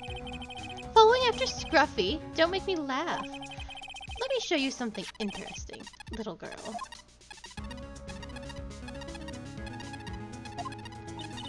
What is that? An electromagnetic receiver. I planted a tracking device on that detective, and with this, I know that fool's every move. So that noise we heard was this receiver. I feel really sorry for the poor Detective Gumshoe now. Now then, let's stop wasting time. Adrian Andrews. Yes? Think hard about what we just discussed. Understood? Alright. What were those two talking about? Miss Andrews, she seems a little dazed, doesn't she?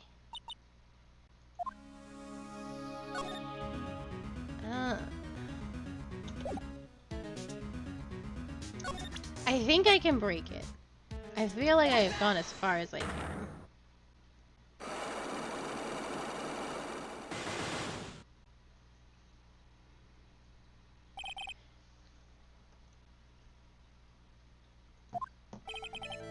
Why was Juan Correda murdered? If you ask me, I think you know the reason why he was killed. Huh. Why are you hiding things? Don't you realize you're putting Mr. Angarde's life in danger by your actions? Why do you ask questions for which I have no answers? The truth is, I was not that close to Mr. Correda. You were not that close? That's right. I never been good at being intimate with another person. You are not good at being intimate with another person? Somehow I highly doubt that. Oh, bam. You and Mr. Correda had an intimate relationship, did you not? A silly third-rate tabloid article? If you even had half your wits about you, you wouldn't believe such rubbish. Well, it seems quite a few people have already bought into this story. Huh. As to be expected in a world filled with crooks and liars. Note to self, stay on her good side. In any case, I despise interpersonal relationships like that. I see. However, what if there was a need for you to get close to someone? Me? Need to get close to Mr. Correda? As if there was ever such a need.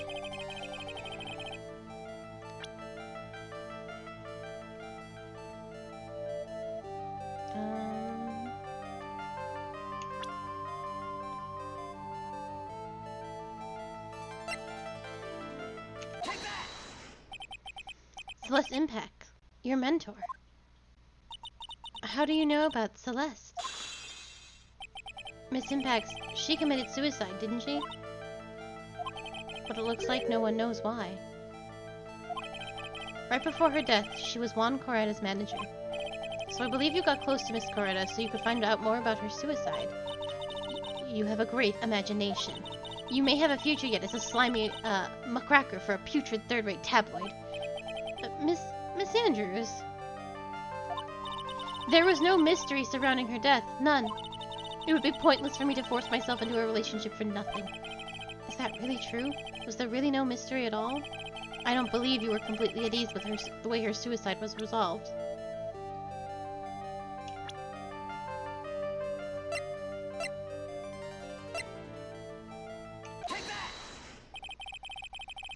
Miss Impact's suicide note was never found, was it?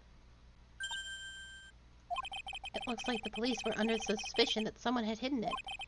Like maybe the person who discovered her body, Mr. Correda. Juan! And Miss Andrews, I believe you thought the same thing. That is why you became intimate with Mr. Correda. I've sat by quietly and listened to your insulting ramblings long enough. It's true that Celeste was my mentor. However, allow me to say this again. It had nothing to do with me. I didn't even know that her suicide note was never found. I'm a person who doesn't care about what goes on in the lives of others. That's the impression you would like to give. However, I don't think that's who you really are. What? I have evidence that says otherwise. This is proof that Celeste Impacts was someone very special to you. Miss Andrews, you nearly went through with it too, didn't you? Went through with what? Ending your life. Miss Andrews, you look and act like a very strong woman who has it all together. You don't ask for anyone's help relying on yourself. Yes, I've been very independent ever since I can remember. However, that is all just a lie, a facade. You've always searched out people on whom you can depend on. You were dependent on Miss Impacts, weren't you? Which is why, when she passed away, you lost everything you had. Stop! When Celeste passed away so suddenly like that, I died a death of my own, but no matter how hard I tried, I couldn't stop thinking about what had become of her note. You must have heard about the police report. The one that said the police suspected Mr. Correda of hiding Miss Impacts' note. You heard about it and thought to recover it from him by getting close. Am I right?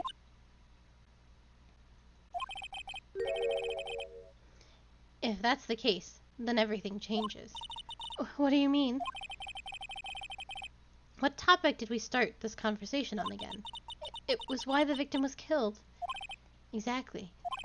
Somehow, Miss Andrews, it seems that you have become the one with a reason to want Mr. Carreta dead. Me? Miss Impax was everything to you. And then she died. And you would do anything to find out why she killed herself. Even commit murder. Murder?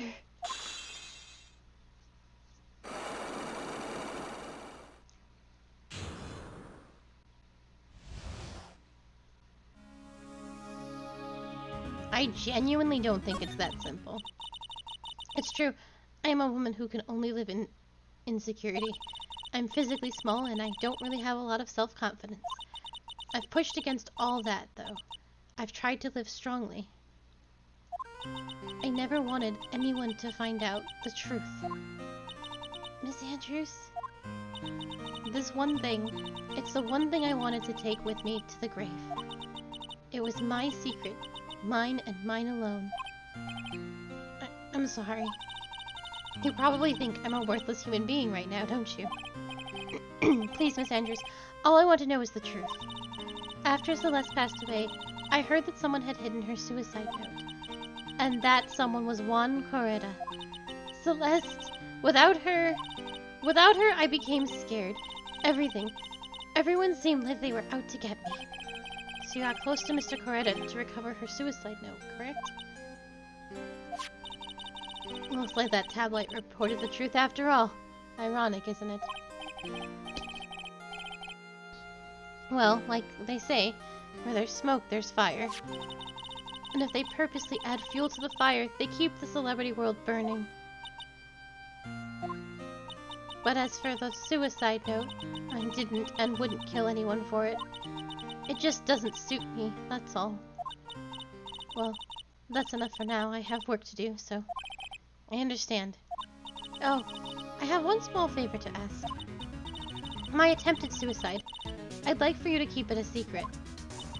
Miss Andrews, if people found out about my weakness, I would sooner choose to die than live. Alright, I understand. We'll keep it a secret. Miss Andrews, I guess she's the overthinking type. She probably never says anything without carefully thinking it through first. Thank you for your discretion. Mr. Nick, can I ask you something? What is it? Miss Andrews has been playing with that card in her hand since a little while back. That card? Yeah, I guess she has. Miss Andrews, what is that card you're holding? Oh, this? I don't quite know. It just suddenly appeared in my handbag. What is it? It looks like a seashell? That's what it looks like, doesn't it? I honestly don't remember owning this card. I wonder where I picked it up from. Her not remembering something clearly? Sounds like that would be a rare occurrence. Well, I must be off. I leave Mr. Engarde in your capable hands.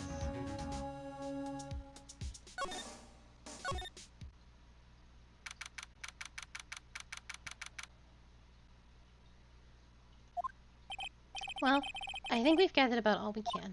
But what about Mystic Maya? Is she alright? Oh, Pearls. She looks so worn out by all this. She hasn't slept at all, and she's been walking all over the place with me today. What's wrong, Mr. Nick? Let's go back to the office for a little while. You're really tired, right? Oh no. I'm okay, really. I'm fine, I really am.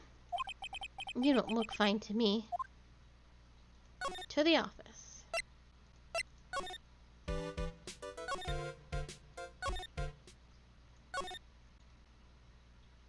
Oh shoot, I keep doing that. I want to go to hotel lobby.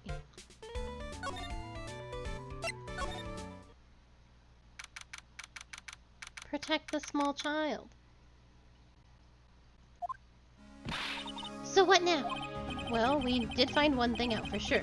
Miss Andrews has a motive. You mean Miss Impax's suicide note? That's right. She was also the one to discover the victim's body. Clever. Ah, Mr. Nick, the transceiver! Hello, Wright & Co. Law Offices?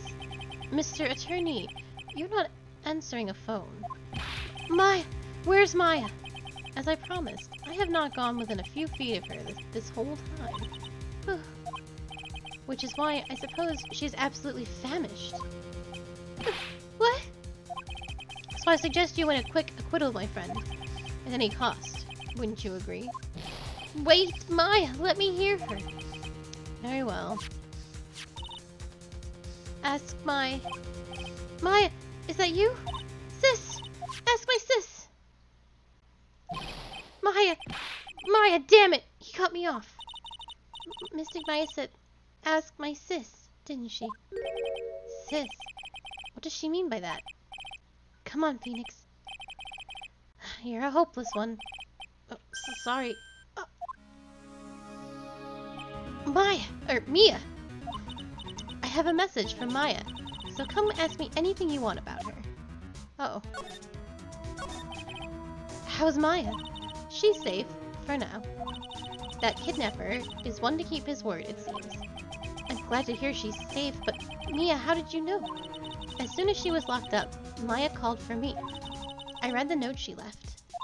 Then I gathered as much information about her surroundings as I could. I didn't know you could use spirit channeling like that. Pretty smart of her. The kidnapper. What's he like? I don't know. Apparently, Maya went to answer a phone call at the hotel and was drugged there. And she didn't see the face of her attacker. Ugh. Maya is locked up in a very dark place right now. I'll tell you everything I heard when I was with her. When you were with her.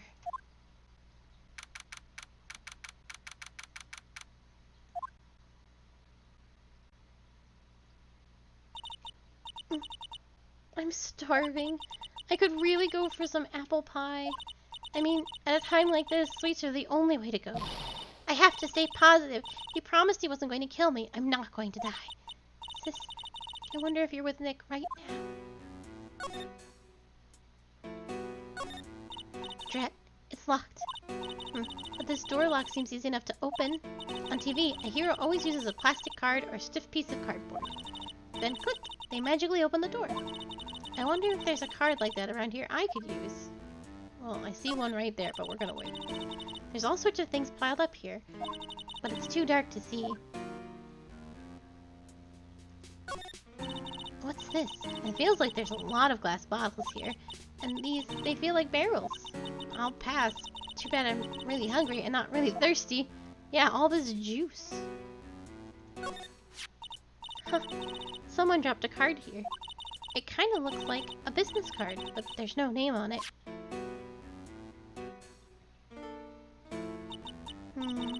It's a picture of a seashell, I think. What a strange card. Oh, that's it. This shell card. If I use this, maybe I can get the door open. This might be my key out of here. I had a feeling this card might be useful. I'm such a genius. Alright, now if you'll excuse me, Mr. Kidnapper. I did it! Okay, now I'm getting the heck out of here. I should keep Nick waiting, or worried.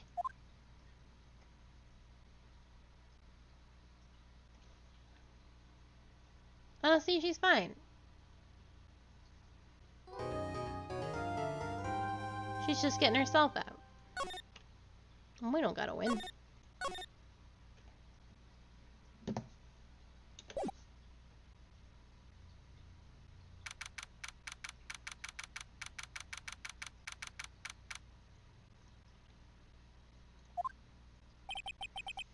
Adrian did it? That's what it looks like. Dude, no way. That woman couldn't do anything like that. In court today, there will be a mountain of evidence that will implicate you. A mountain of evidence? I'm certain there is someone out there trying very hard to pin this whole thing on you. Please, Mr. Lawyer, dude, like I said yesterday, I'm refreshing like a spring breeze, alright?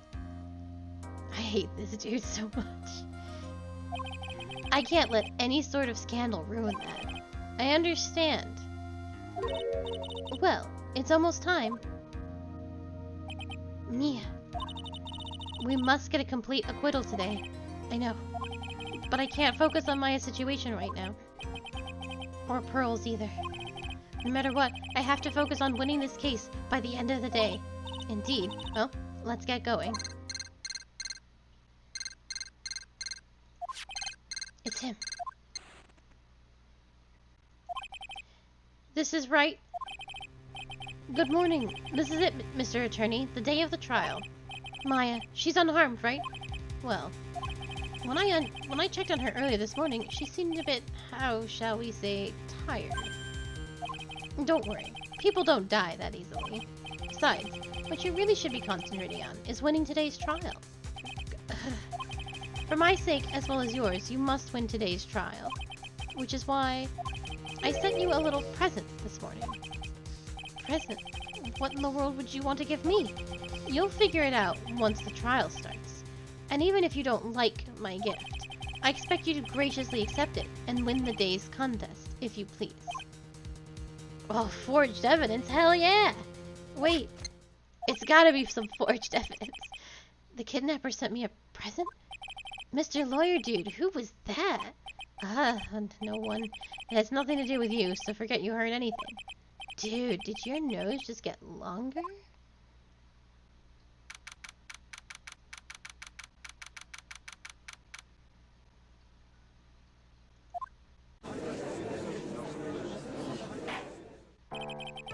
Court is now in session for the trial of Matt Ungarde.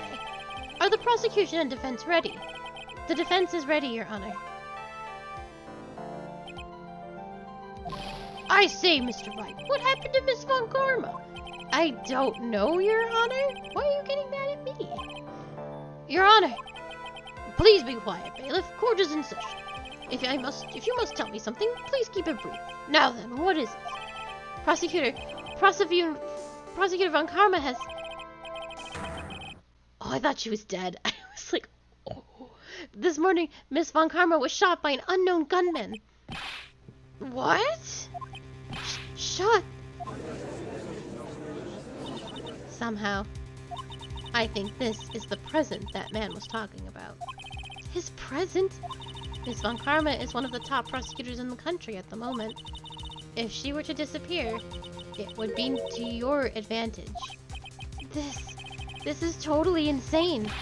Miss Von Karma, is she alright? No, Phoenix, she's been fucking shot. Jesus Christ. I don't have that answer. She's alive and in stable condition. That's good. Ooh. I thought he'd show up. Your Honor, due to the circumstances, Miss Francisca Von Karma cannot appear in court today. I, Miles Edgewoooooorth, will be taking her place. The prosecution is ready. Naturally.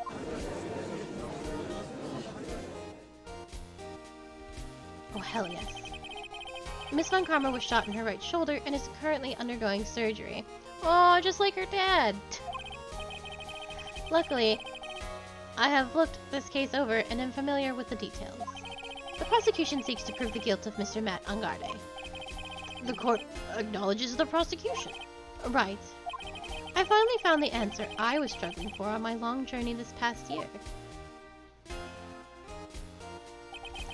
By the time this case comes to an end, you too will know the answer. Now then, the prosecution would like to call its first witness. Please bring Detective Gumshoe to the witness stand. Witness, your name and occupation. My name's Dick Gumshoe, sir. I'm a detective down at the precinct, for now. For now! After this trial's over, I'm supposed to turn in my badge, sir. Detective Gumshoe. The prosecution has no need for a depressed witness. Lift your head up and face forward like a proud officer, Detective Dick Gumshoe. Yes, sir! Now, let's have your testimony. If we want to explore the various facets of this case, we must start with that. Get ready, Phoenix.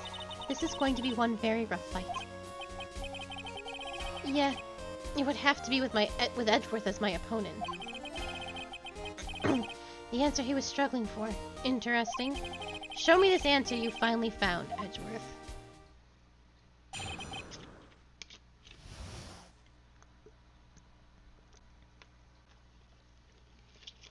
Okay. This murder happened after the Hero of Heroes award ceremony, sir. I love Edgewoooooorth. The victim... The victim, Juan Correda, was found dead in his hotel room. After looking into the cause of death, we believe he was definitely murdered, sir. At first, we thought there was something suspicious about the empty guitar case. However, we later found out that the guitar case had nothing to do with the murder.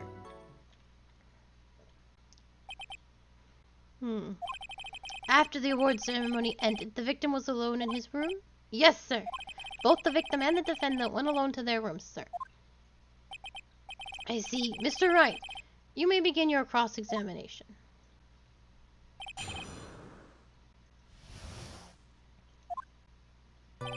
This murder happened after the Heroes of Heroes Award ceremony, sir. Oops, I always do that.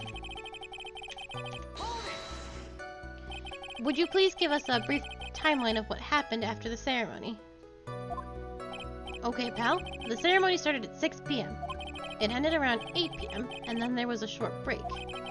A special post-ceremony show was supposed to start in the lobby 30 minutes later. And that's when the victim's body was found, correct? Which is to say the murder occurred during the 30-minute break period. Please continue with your testimony, detective. The victim, Juan Correda, was found dead in his hotel room. The person who discovered the victim's body was Adrian Andrews, correct? Yeah. Who is this Adrian Andrews you're talking about? She's the defendant, Matt Angarde's manager. She's a real pretty lady, sir. Ah, so she's a pretty lady. I wonder if she will grace us with her presence. When the post-ceremony show was about to start, she went to get Mr. Angarde. After visiting his room, she next went to the victim's room to get him for the show, sir. I see, and that's when she found the victim's body. After looking into the cause of death, we believe he was definitely murdered, sir. The cause of death, wasn't that because Mr. Correda was stabbed in the chest? Only a careless amateur would believe something so brainless as that, pal. Take a good hard look at the crime photo. Now pay real attention. Now real pro's attention will be drawn here to this bandana. Oh, he was strangled and stabbed later. Banana. His bandana, sir. That's the thing wrapped tightly around his neck. Oh, yes, I see. His banana-scented bandana. Banana. Then what about the knife? It seems to have been stuck in the victim's chest on purpose after his death. We have a crafty murderer on our hands here.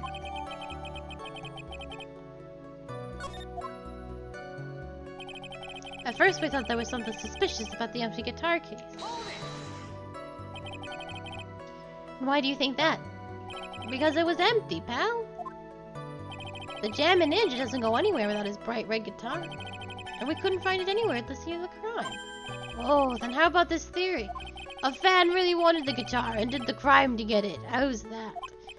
We thought of that too, but the only fingerprints on the guitar case were the victims.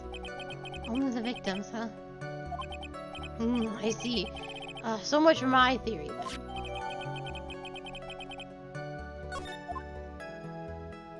However, we later found out that the guitar case had nothing to do with the murder. What convinced you it had nothing to do with the case? The guitar wasn't at the Gatewooooooorth Hotel that night. Well then, where was it? The bright red guitar was eventually found at the TV studio.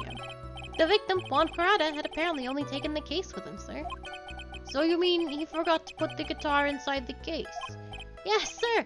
Even when he was out on stage for the ceremony, he didn't have the guitar. I don't think that's true. I really don't think that's true. If I remember that opening cutscene correctly, I'm pretty sure he had his guitar. So the guitar case was empty even before he got to the hotel. Yeah. Maybe I'm wrong. I don't know. Yeah, that's right. So it really had nothing to do with the case after all. I believe that is enough. First, the victim was choked to death with his bandana. Then, after the victim was dead, the killer deliberately stabbed him with a knife. Which brings me to my next point. Why then did police arrest Matt Angarde? Because there was reason enough to suspect him. Here it comes. Looks like Edgeworth's back in full swing. Very well. Detective Gumshoe, please testify about this matter. Yes, sir.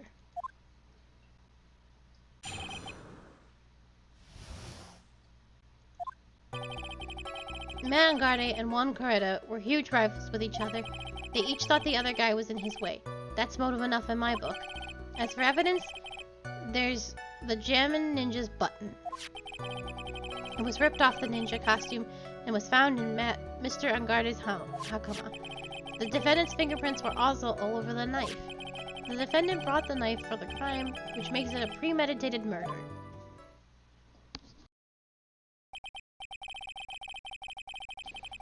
So the defendant's fingerprints were found on the knife used in the stabbing. It was sort of sticky on the handle, so the fingerprints came out pretty clearly, sir.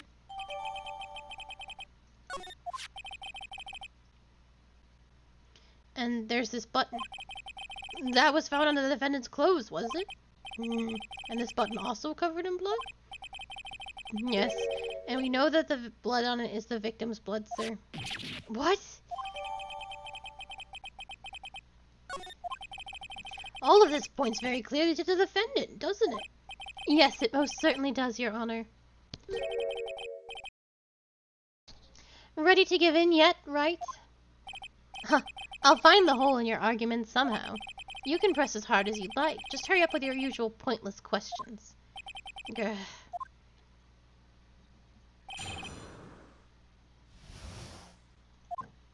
Time to ask some pointless questions. Matt Angarde and Juan Coretta were huge rivals with each other.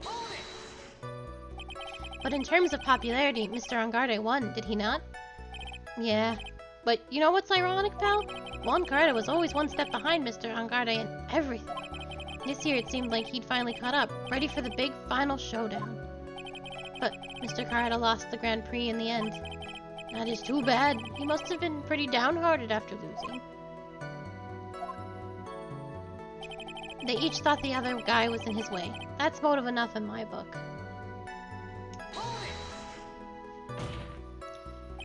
Wait, just 1 second here.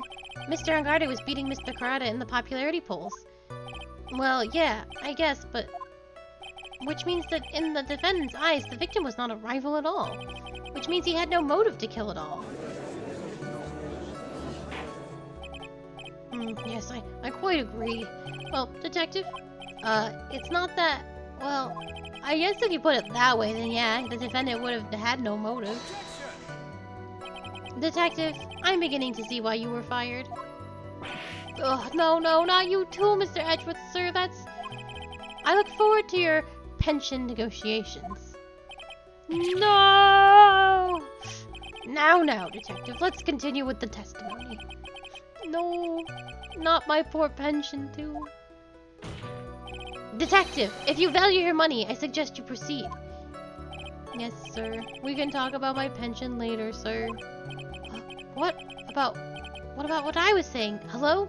Anyone? As for evidence, there's the Jammin' Ninja's button. Hello? Do you have any proof that the button belonged to the victim? What do you mean, pal? Oh, let me put it this way. I'm asking if you have any evidence to back up your claim that this button was ripped off the Jammin' Ninja's costume. But can't you tell just by looking at it? And the victim's blood is on it. Anyone could have smeared that blood on there afterward. Mr. Edgeworth, help me, sir. Alright, I knew it had to be this piece of evidence. Now to reel this one in. Thread. The button was attached to the costume by thread, obviously. And that thread snapped when the button was torn off. If you match up the ends of the thread on the costume with the thread on the button, it's a perfect match. Yeah, that's it! They're a perfect match, pal! Ugh. That's Edgeworth for you. Never misses a beat. It was ripped off the ninja costume and was found in Mr. Angarde's hammock.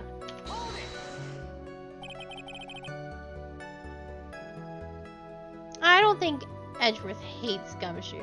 I think he does not care for the man's, rampant incompetence. When was this button found? Pretty soon after the body was found, we rounded up everyone who knew Mr. Correa. And then we did a search on them all. That's when we found the button. So it was almost immediately after the murder. The police didn't have the free time to lollygag and play tricks, unlike some people. Hey, what are you trying to say about me here?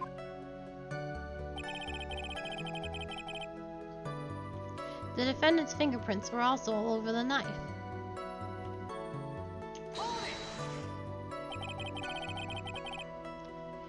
How were the fingerprints arranged on the knife? Oh, what do you mean, pal? By examining the fingerprints, you can determine how the defendant held the knife. For example, did he hold it normally or overhand? Oh, is that what you meant? Well, we didn't actually think of that. I can't believe the bumbling of this department. Hopeless. Were you paying attention to the testimony, Wright? The defendant's fingerprints were all over the knife. There is no way to determine how the knife was being held at the moment of the murder. So the defendant, the owner of this knife then. The defendant brought the knife for the crime, which makes this a premeditated murder. Oh, shit. I needed to do that last one. Stop talking, everybody.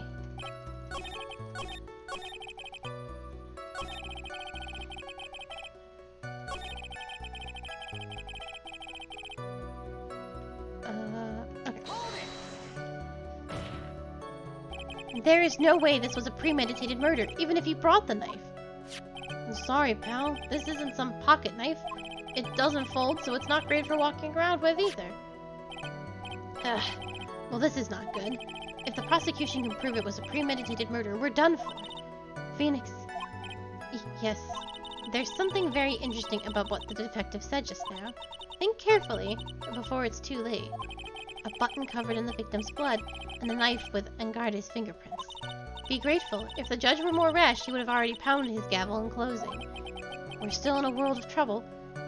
Well, before any battle, you must find your enemy's weakness. So let's find that weakness in this testimony, no matter how small it may be. Okay, Phoenix? Okay. Let me... I don't actually want to present anything, so I need to be careful. I want to look at it. Okay, so the blood probably does match up with what's on the costume. That was my one concern. But it looks like it... It looks like it would match.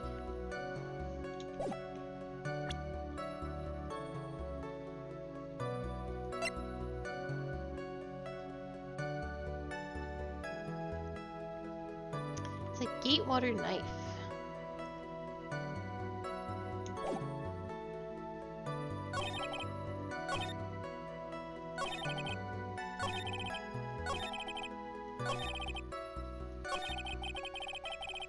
I wonder if I can argue that it's the Gatewater knife and it was already there.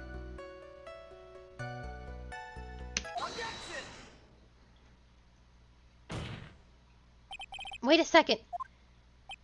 What? So the basis of your argument was that this was a premeditated murder is simply that my client brought a knife beforehand. That's right, pal. The defendant did not buy this knife. Huh? Take a good look at the handle of this knife and you'll see what I'm talking about. Huh? It has Gatewater seal set on into the handle. Gatewater? I think I heard that name somewhere before. That's the name of the hotel, the Gatewater Hotel. Uh-oh. The murder knife was actually property of the hotel, which means this murder was not premeditated. Yes, that is very true. This is very big. What is it, Mr. Edgewoooooorth? I'm sorry, but the defense is simply too careless. What? I think whether the crime was premeditated or not has already been determined. How so? Edgeworth's new music is so good. I admit this knife is hotel property. There is no one currently on the police force that is dumb enough not to realize this. But I didn't know... Oh. The question is... Where did this knife come from? Why, that's obvious. It came from the victim, Mr. Corrector's room. That is incorrect. It came from our room, or Angarde's room. Sorry, Your Honor, but that is incorrect. The victim ate a meal before he was, a last meal before he was murdered. With that being the case, I would like to draw the court's attention to what is on top of the table. There is a knife and a fork on the table.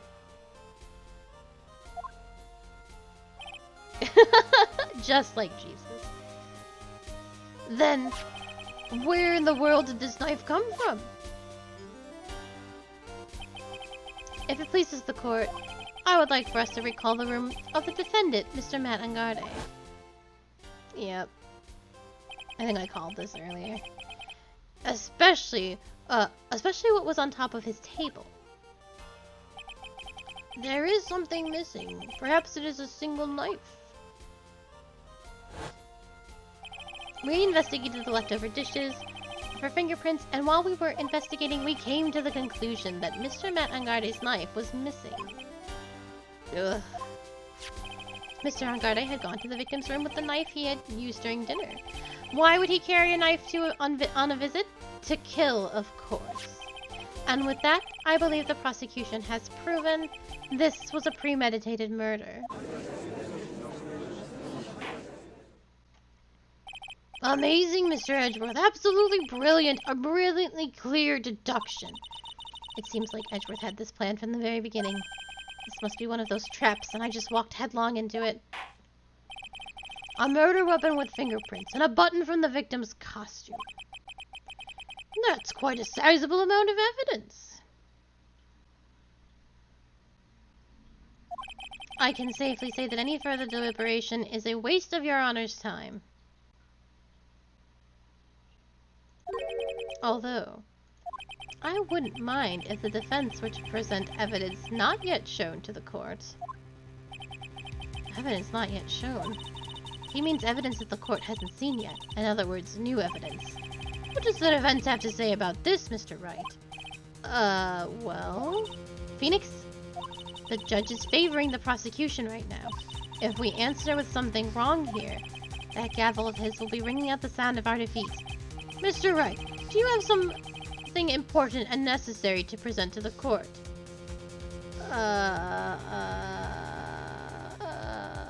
Yes? Do I? There's one piece of evidence that catches my attention. Something that this court has yet to see. Mr. Wright, I will say this one more time. I do not feel this trial needs to continue at all. However, I am giving you one chance, and only one. What the judge is saying, right, is don't try pulling one of your usual bluffs here. If I mess this up, it's curtains for all of us. What? You may now... That's my whole health bar, everybody. You may now present one, and only one piece of evidence. Now then, what is this important evidence that you must show to the court?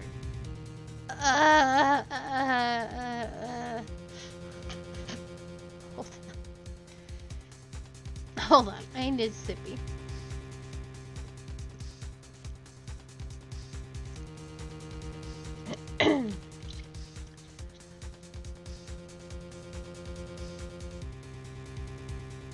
Jesus Christ.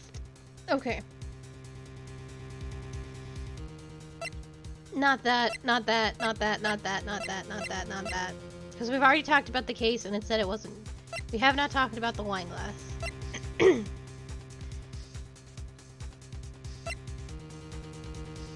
This is not relevant right now, not relevant right now. We've talked about this, The only thing that I could possibly present is the wine glass. Because we've either talked about everything else or everything currently is not relevant.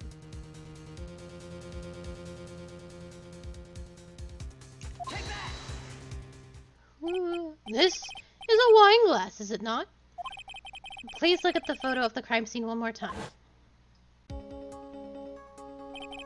This scene is a mess because of the victim's struggle against his assailant. The vase was broken. His makeup was all over the floor. These were all things that were at one point sitting on top of the dresser. Yes, well, I see your point. However, this glass that is sitting on top of the dresser is mysteriously untouched. The only thing that had not fallen over, along with everything else, is this wine glass. This piece of evidence is more than strange enough to warrant further consideration. I strongly disagree.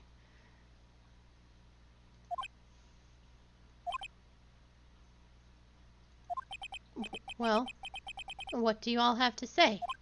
Oh, well, yes, it is a little peculiar. Yes, isn't it? I thought it was. You can stop looking at me with those puppy-dog eyes of yours now. Mr. Edgewoooooorth. What is it, Your Honor? Your opinion. You don't need my opinion. Because there is no special meaning to that glass. What? It's safe to say that the glass was set there after the crime took place. By the person who discovered the body, Adrian Andrews, for example. She could have easily been so shocked that she set the glass down without thinking. That does sound very plausible. Mr. Wright, could Miss Andrews really have set the glass down without thinking? No? If I appear weak here, the trial is over. I can look for my proof later. For now, I should trust my instinct and point with certainty. They just might fall for it, if you're thought-provoking enough.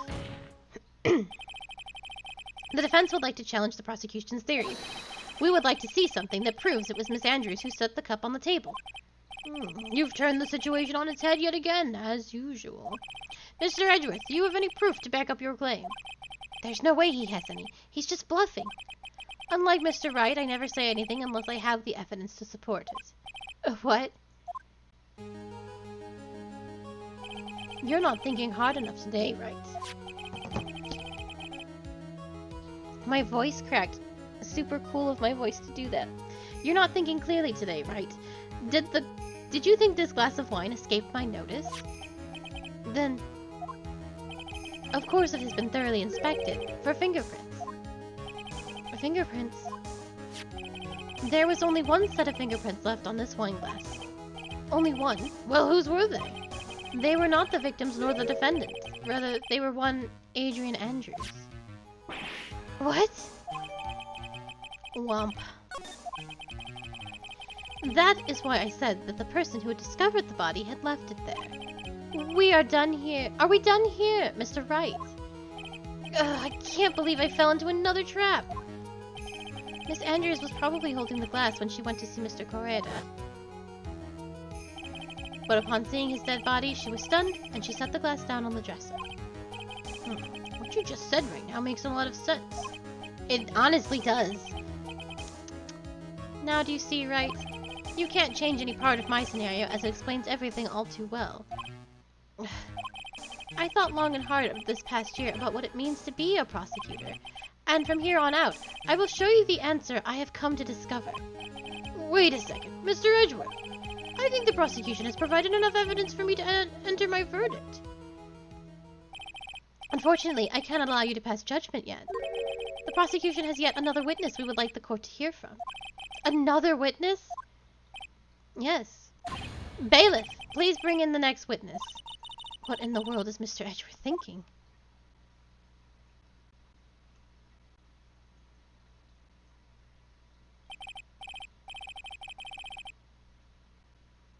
This man is going, like, so hard. And he didn't even, like, warm me up first. He just went, BAM! He won't stop hitting me. And I mean, that's fair. Phoenix has been kind of an asshole. Now then, witness, please state your name and occupation. Oh, you can see her breath on the glass. Witness, your name and occupation, please.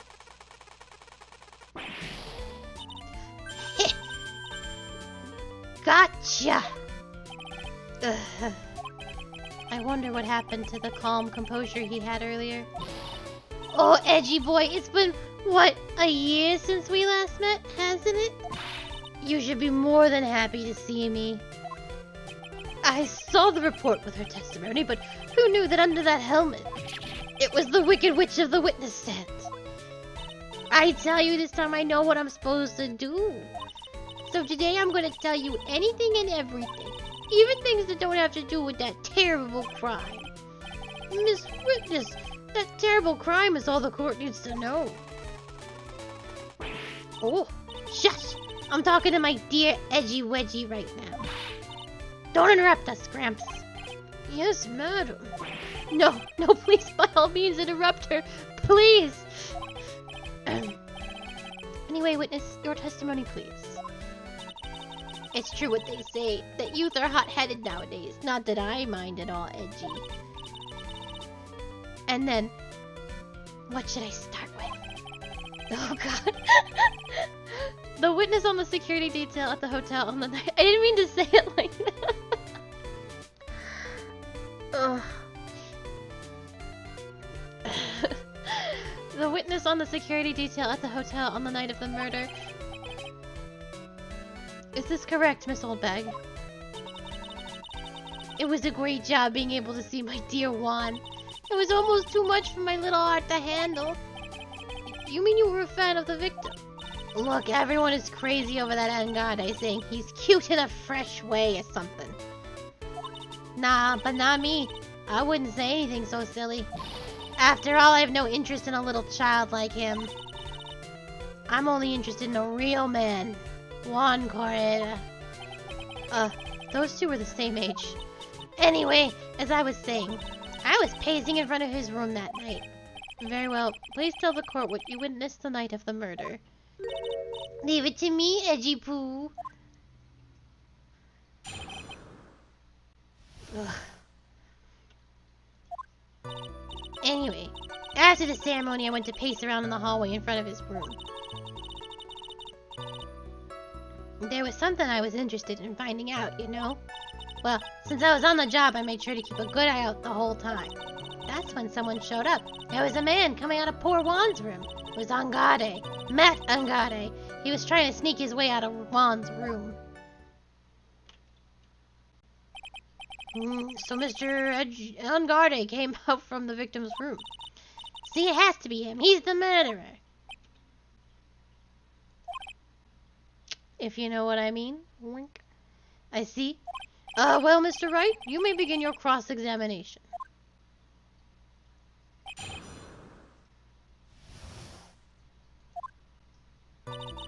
Anyway, after the ceremony, I went to pace around in the hallway in front of his room.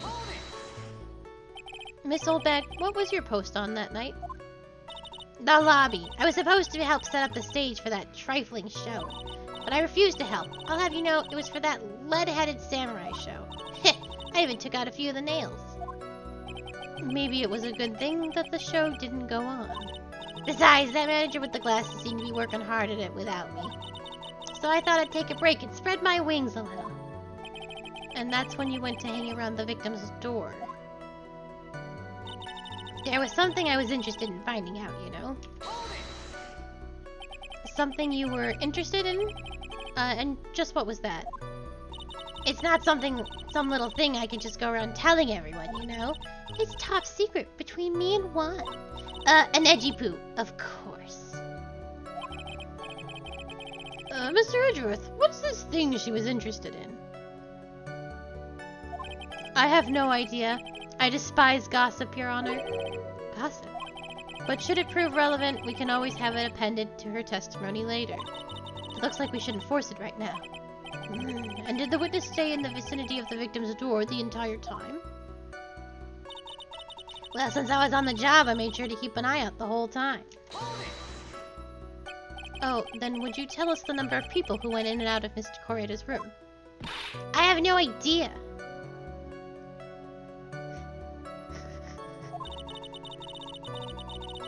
I wasn't born. I know. Edgeworth's like it's gossip.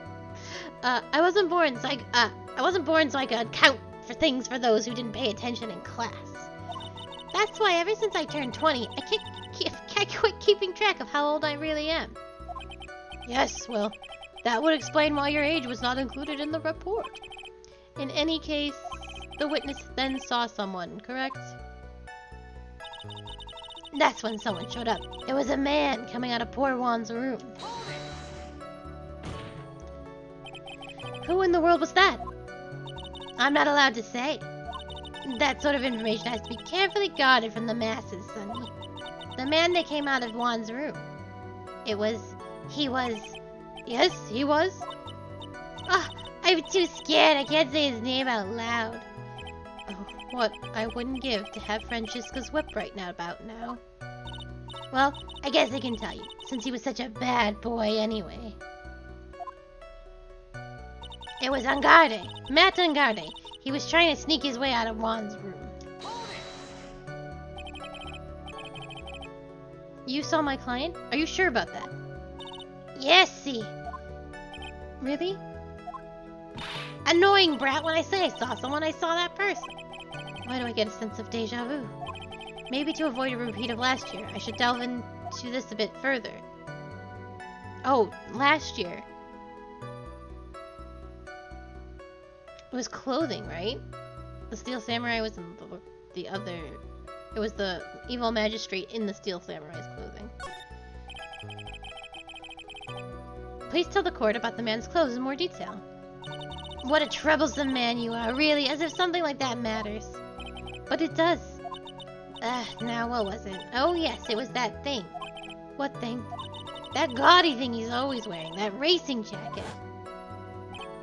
Ah, he was wearing that at the detention center too. That thing's meant for nothing but seducing women out of their pantaloons. Men. Right. So, Mr. Wright, was this testimony just now important or relevant in any way? It was very important. If he was in his normal clothes, the button couldn't got stuck in his hakama. Of course it was important, Your Honor. Then perhaps you would like to point out what part of that testimony was important. Don't you see it, Edgewoooooorth? Your Honor, I request what the witness said about the jacket be appended to her testimony. I don't quite see where you're going with this, but alright, witness, please. Ah, well, I don't like to badmouth anyone without reason, but if I must... He was wearing his flashy racing jacket. Honestly, it's all just for show.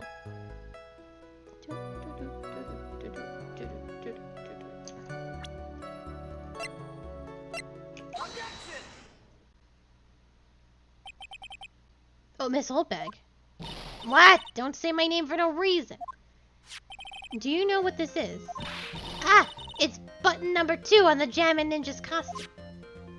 Now I know she's an obsessed fan. She identified it in a single glance. Give it here! Give it here! If you don't give it to me, I'll punish you with this! Wow, she really is a die-hard fan to want a button covered in blood. This button was discovered on Mr. Angarde's body during a full-body search. See? See? This button proves beyond a shadow of a doubt it was that rascal Angarde. It was caught up in the pleats of his nickel samurai hakama pants. See? See? And Angarde is the nickel samurai. Witness. Now, it may just be me, and I do have an active imagination, but just now, didn't you say that the defendant, Matt Angarde, was wearing his usual racing jacket? Ah, I'm so sorry. Sorry that you judge people based on what they wear. If I wore the trendiest dress, then... Oh, there she goes.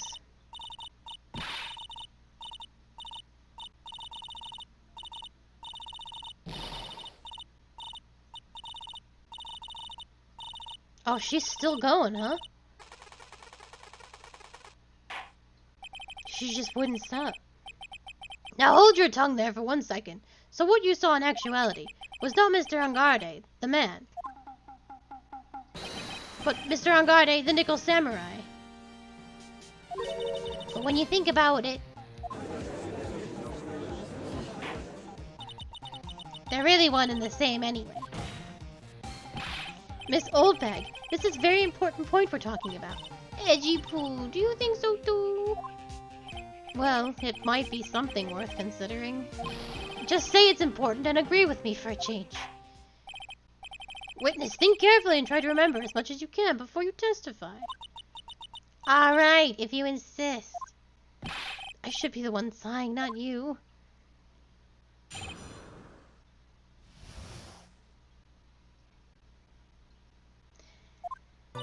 Engade. Yes, now I remember.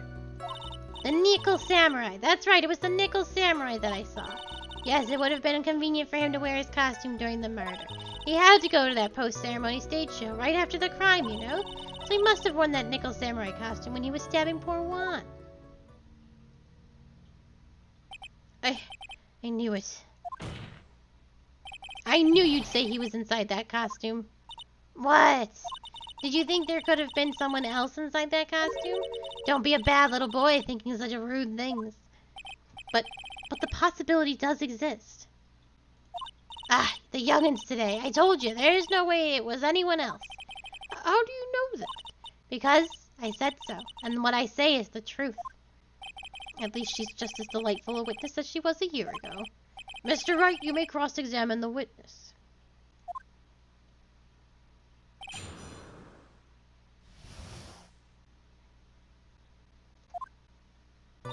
Engade. Yes, now I remember. Would you please get on with your testimony? Ah! Watch your language, young man. What sort of tone is that to take with an elder? My youthfulness isn't what it used to be, so you should forgive me for everything. Oh, thank you for the sippy. If you keep on barking at me like that, I'll start singing at the top of my lungs. Yeah, she's not great. What? A striking figure by the sea, standing all alone is he. He's the Nickel Samurai.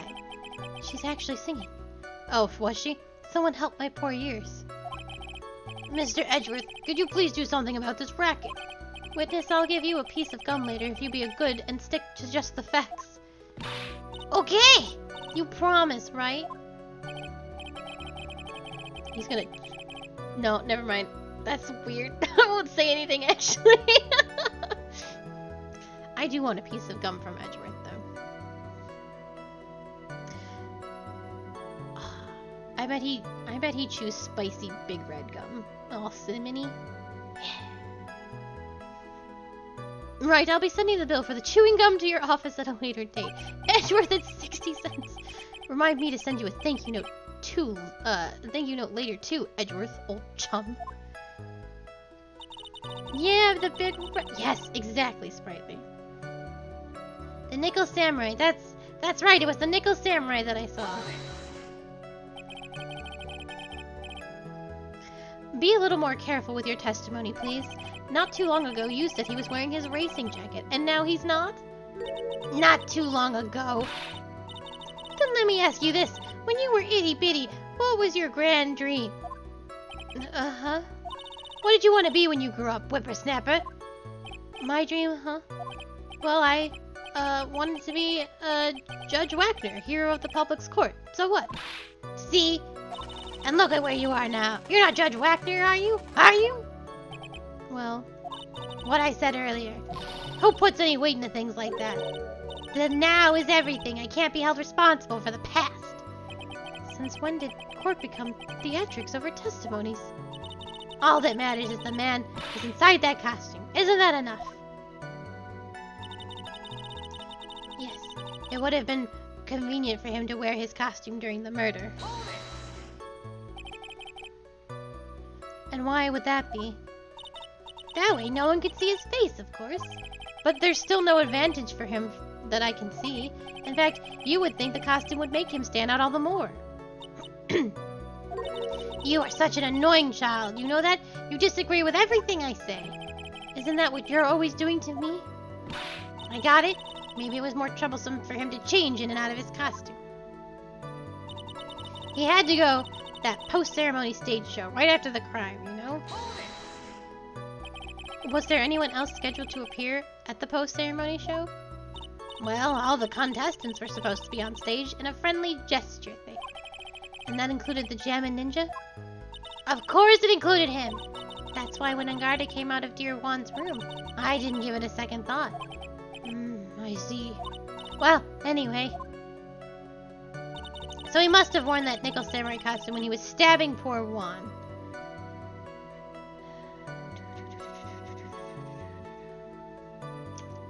I think this is just the knife.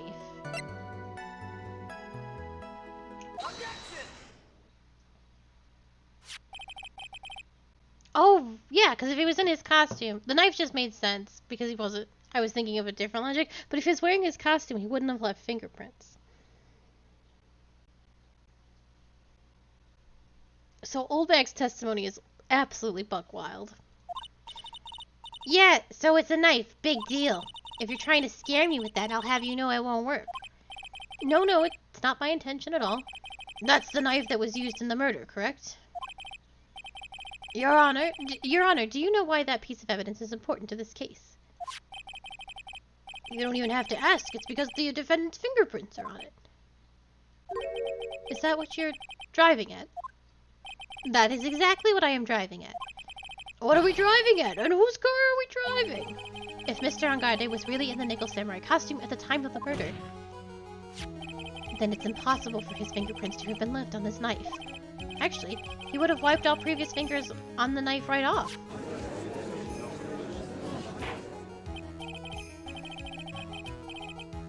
Oh, that's right. The nickel samurai wears gloves, doesn't he?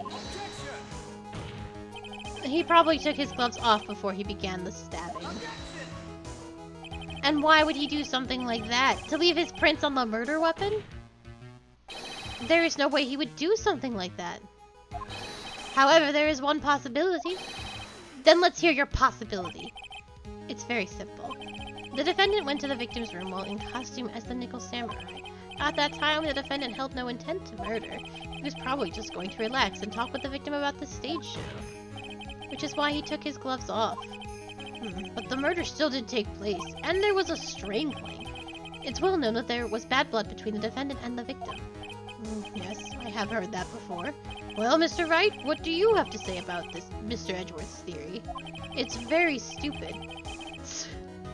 So let me get this straight. Edgewoooooorth's theory goes like this. When the defendant went to the victim's room, he had no intention of killing him. Now, up to this point, are there any problems with this theory? Yes. Because he wasn't stabbed, he was strangled. I mean, he was stabbed after the fact. This theory contradicts something in an earlier testimony. Ooh, what are you babbling about? Now, for argument's sake, let's suppose Mr. Angarde was the killer. If that's the case, I think it's impossible for the killer to have gone to the victim's room without intent.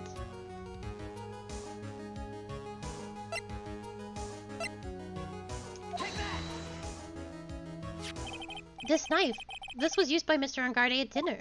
Yes, we did establish that. Which means if my client was in fact the killer, then he brought this knife with him when he went to visit Mr. Cordera. I suppose. However, you just said it yourself. At that time, the defendant held no intent to murder. If that were true, then why would he bring a knife? He wouldn't, would he?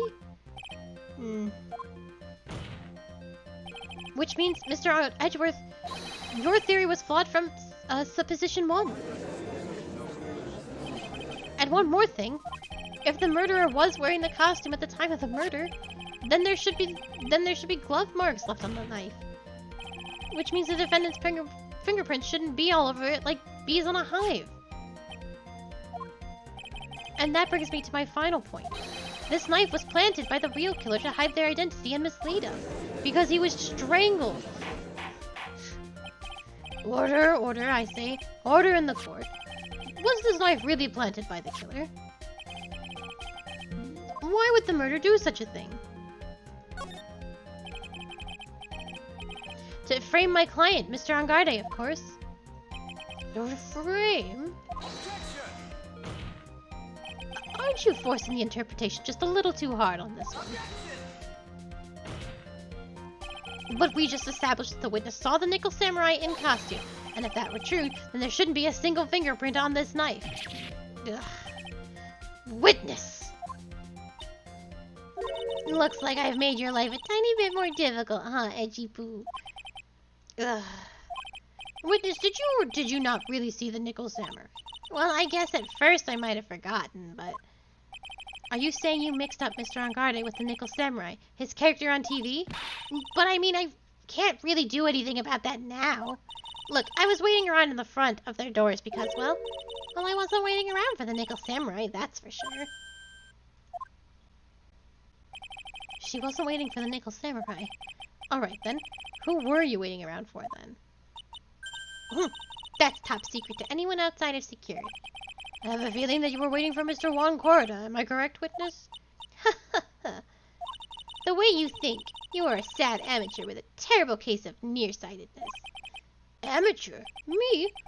What am I an amateur of? So Oldbag was waiting around in front of the victim's room. But it doesn't sound like she was waiting to catch a glimpse of Mr. Cordera.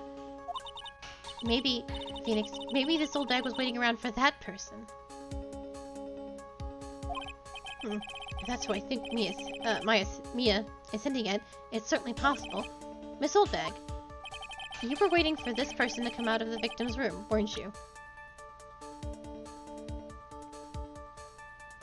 Yeah, that's Pearl. Oh. Whoops.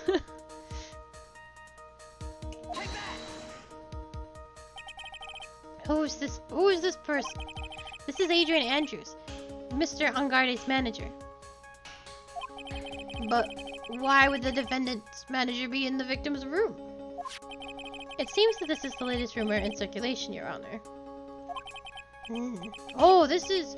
Well, this is... I see. The judge seems to be really into the article. If it can be called such a thing. Then this manager with the initials AA, are you saying it's... Adrian Andrews? Without a doubt, the witness thought so as well.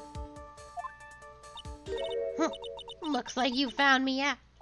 Well, that's fine. I can throw away this whole sworn to confidentiality stuff then. Witness? What in the world are you? Watch out, Phoenix. I've got a bad feeling about this. A very bad feeling. I got some information. Some very secret information from a certain source. So that's why I was doing my own little investigation. In secret, of course. But what for? Oh, just for myself. Personal reasons and all that. Well, Mr. Edgewoooooorth, how will you proceed from here? I really don't want to do this, however, I cannot simply let this point slide. I see. Very well then, witness, please testify about this secret information. Get ready. This is going to take the wind out of you youngins.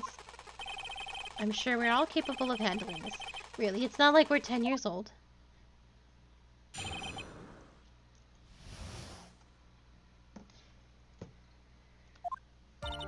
Then, that Angarde is one evil, evil man. He thought he could ruin poor Juan by causing a huge scandal. So to do that, he sent his own manager to get in close with Juan. I cannot condone such dirty tricks, so I took action. Oh, and this is top secret, you got that? Nobody else but you and me know yet, okay? The defendant sent his manager? What a distasteful topic for this court. What? Nobody's above gossip. And isn't there a saying? The truth is never pleasant. Never heard that one before. Mr. Edgewoooooorth, what about this Adrian Andrews person? We have looked into this matter, and found that the truth the article proposes is in fact baseless gossip. But should this be true, then this proves that the defendant did bear ill will towards the victim. So this means I have to smash this rumor once and for all. Now then, Mr. Wright, you may cross-examine the witness. Be careful. The old bag seems rather excited right now. That's right. Angarde is nothing but your average foul-blooded youth. Well, as the old saying goes, you've got to burn old bags with fire. Time to fire up the afterburners and hit the highway to the danger zone.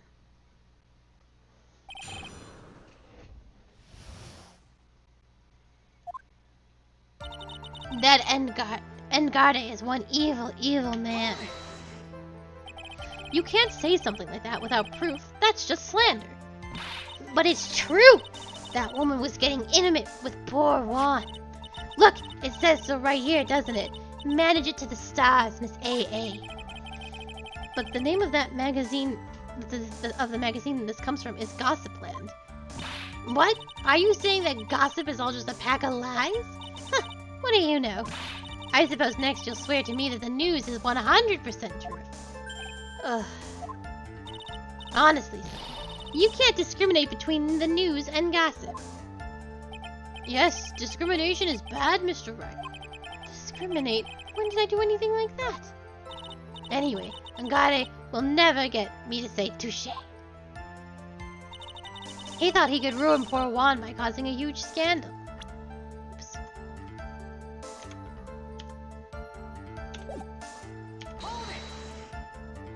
A scandal? Well, what do you mean by that?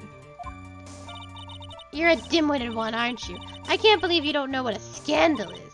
Honestly, what are they teaching kids in middle school these days? No, I wasn't asking what the word scandal means. Even I know that much.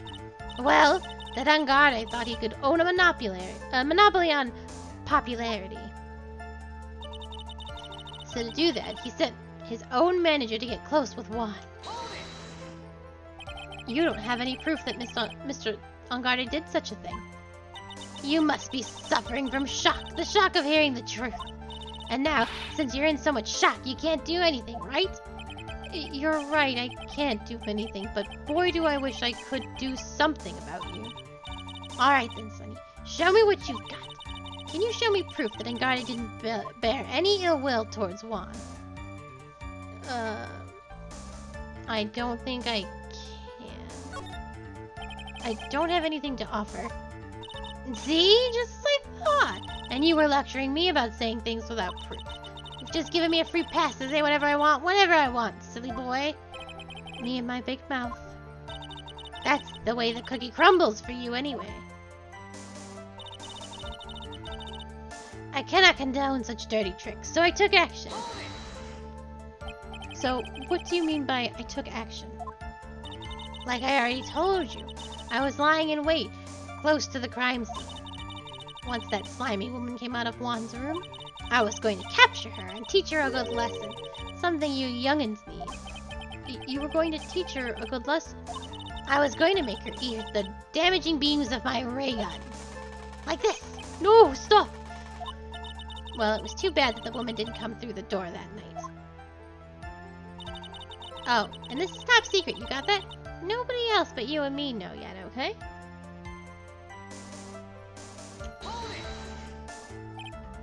Wait. What? I'm a busy woman. Tea time with the kids is over. Secret information that no one else knows yet. If that's true, then how do you know this secret information? Well, that's because I'm a pro. Yes, that's it. It's a secret. Even if you drilled a hole into my brain, you'd never find it. How in the world did that old bat get such a secret piece of information?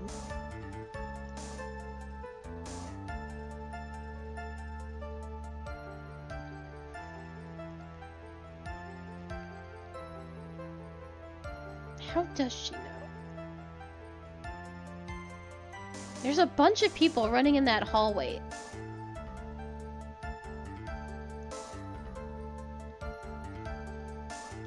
Just like a ton of them. Because Lotta was there. Apparently she was there. Adrian was kind of around. And Carte was there.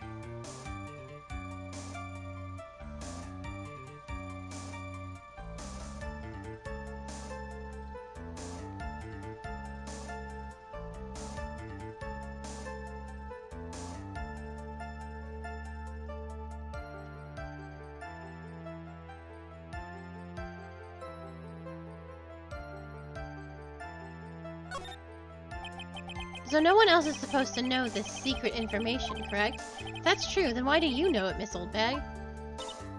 Why are you looking at me like that? Stop that! Witness? I hate to say it, but this is how you came to acquire your secret info, isn't it?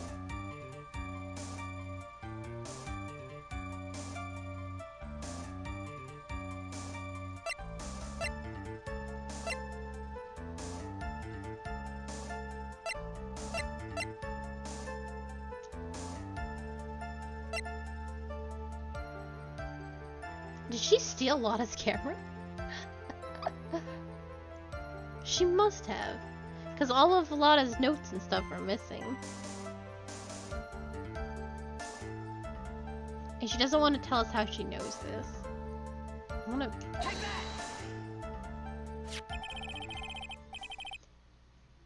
The investigative photographer, Lotta Hart. Oh yes, I remember that mischievous girl. She reported that she had lost a certain note she had written to herself. She reported such a thing? On that piece of paper, she had written down some of her impressions about the relationship between the victim and Miss Andrews. What? Outrageous ideas, you say? No, I said impressions. Then everything written on this piece of paper is completely meaningless? That's it. That's the note.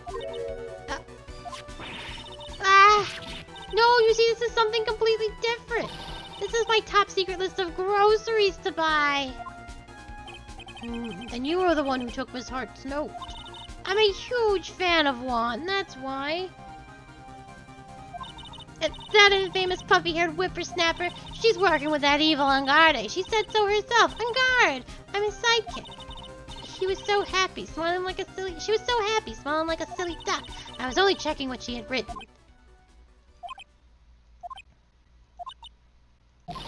Edgewoooooorth, you believe me, don't you? Ugh. I was only trying to help out like the angel I am. It's only one little piece of paper. I've never taken anything else before. You really should come with a supply of cheese to match your vintage wine. Well, it was only a piece of paper. I suppose we can overlook it just this once. She looks like she's really sorry. Should I forgive her? No. If I let up on her now, she'll get away. I have to find some way to inflict a deafening blow to the prosecution. Witness, you said that the only thing you stole was that note. Is that correct? You stole? Why don't you listen more carefully, you annoying brat? I saved this piece of paper from that terrible, lonely trash can, that's all. You're lying, damn it, and I can prove it. Why are you putting my credibility under scrutiny again? Miss Oldbag? I don't believe that the note is the only thing you stole that night. Miss Oldbag? That note was with a camera inside its case, wasn't it? A camera? Yesterday, Lotta Hart was raising a huge stink over her camera. She kept saying something like, my sweet $1,600 camera disappeared on me. What? Witness? What is it, Gramps? If you have the note, then it is only logical that you have the camera, too. Ugh. Look, you found me out again, Sonny. Is this the camera you're looking for? Well, that's... What? Even though I look like this, I'm still a person, you know? I still eat meals like you. I fall in love and borrow things from people. I think your definition of borrow is a little off. I saw that woman's business card, and that's when I noticed it said, Slimebag Celebrity Photographer Extraordinaire. Well, when I saw that, I had to know what sort of pictures she had taken. I'm a professional security guard. It's my business to know these things.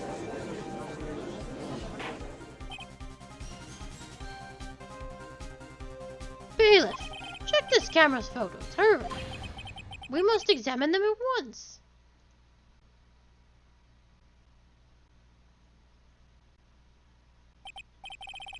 Well, Mr. Edgewoooooorth, what do we have here?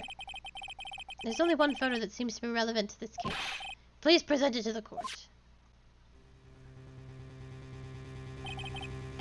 This is the Nickel Samurai. See, I told you that's the guy I saw. This proves that the witness was not lying earlier about this matter. What does all this mean, Mr. Edgeworth? The photo by itself does not prove that the person in it is the defendant. However, in his own confession, Mr. Angarde clearly stated that at the time of the murder, he was still in his Nickel Samurai costume. If that is the case, then this Nickel Samurai is the defendant.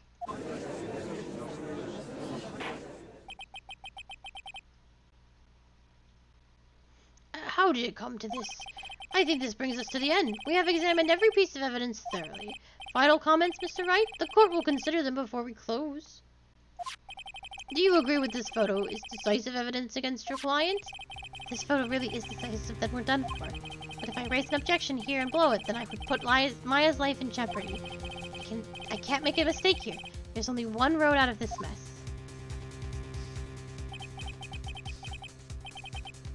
This photo that Lotta took, there's...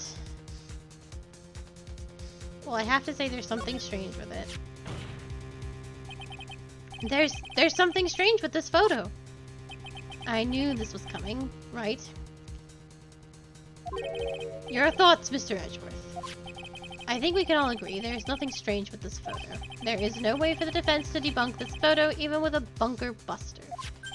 Debunk with a bunker buster? Is that what you're planning on doing, Mr. Wright? Anyway, please look at this photo one more time. If you really believe you can honestly find something wrong with this photo, then you should only need one chance, correct? Well... I have to find something wrong with this photo. I can't let this chance go by. Where in the heck did she take this photo from anyway? It's all out of focus. Why can't she take a good shot, especially when it counts? Now then, let's hear your objection.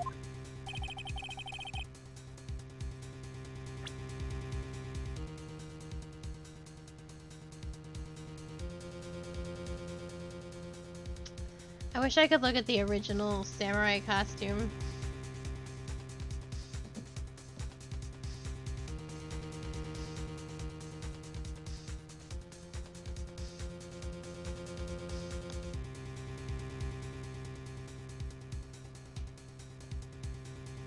Like, I genuinely wish I could.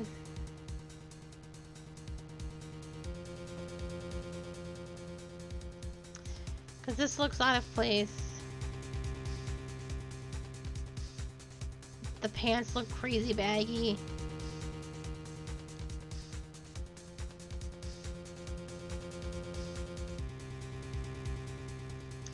I think it's because the pants are super baggy. We have seen the samurai once before, and I don't believe his pants were super baggy. Although I thought the same thing in one of the first cases in the other game. I thought it was super weird how, like, baggy those pants were dragging on the ground, and we never talked about it. So I'm worried about making the same assumption here.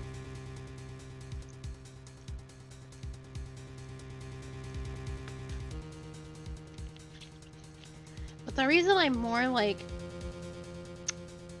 why it feels more noticeable is that, like, there's images on these parts, like Mount Fuji or something.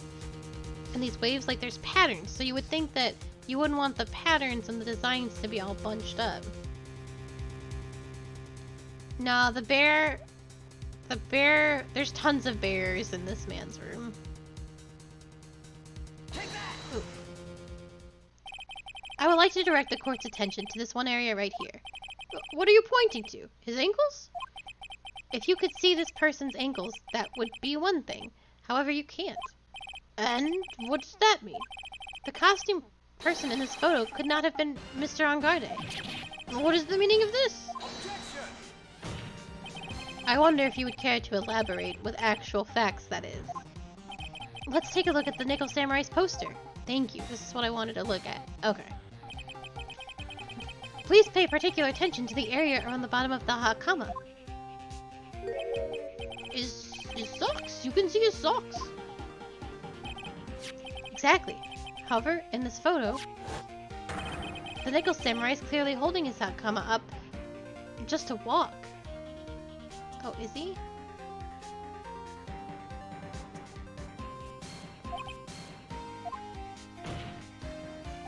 There is only one explanation for this. The person inside this costume is clearly much shorter than the defendant.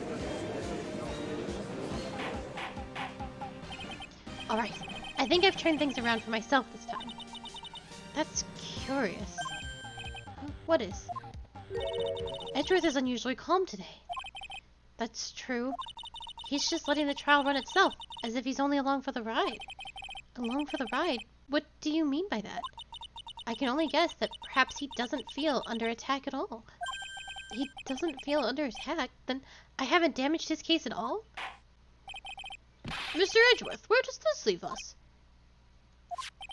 If the person in this photo is not Matt Angarde, then everything the prosecution is trying to prove has become meaningless. Oh, I figured it would come to this. What? Right, I have something I want to ask you.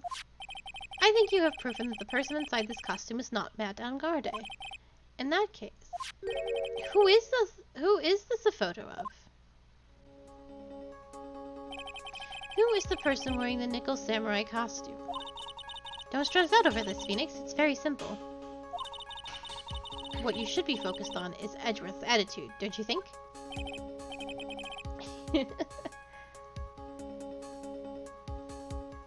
I know. Yeah, why is he so calm? I wonder if Edgeworth believes that Matt... So because this isn't Edgeworth's original case, this is Von Karma's case that he is substituting in. So I wonder if he's not invested in Matt Angarde being the killer, and he actually believes it's somebody else. And so when we point this out, then he will have a different case that's all his. That's the only thing I can think of. He does not seem to give a shit.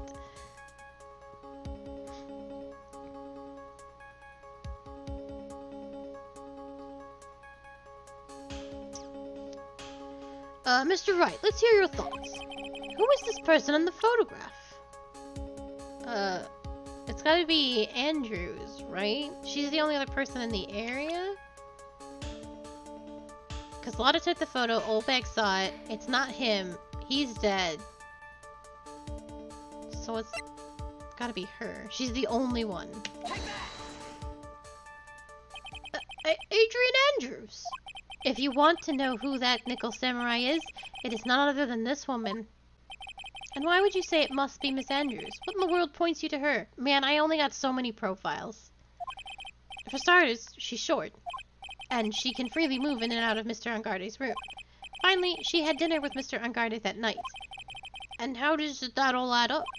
It means that it makes it very easy for her to get a certain item. A certain knife. With Mr. Angarde's fingerprints all over it. The knife that was used as the murder weapon. Why don't you just say what it is you want, Wright? I have to do this now. This is my last chance to turn things around. The defense moves to indict Miss Adrian Andrews in the murder of Juan Correda. It was Miss Andrews who tried to frame the defendant for the crime.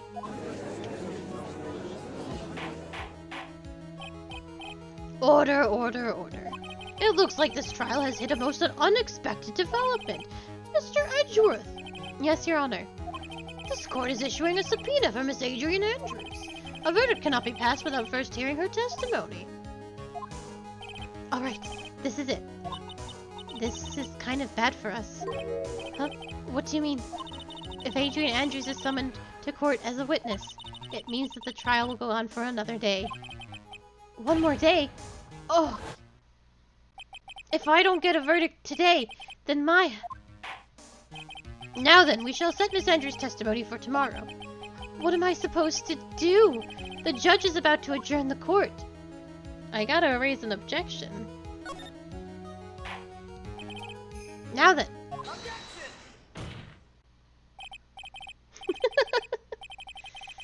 Please, Your Honor, continue the trial. We must pass a verdict today. I can't do that. We cannot hear Miss Andrews' testimony if she is not... I abhor wasting such valuable time. Edgeworth? Your Honor, I request that you please continue with today's trial. But... we cannot continue due to this unexpected development. Unexpected development?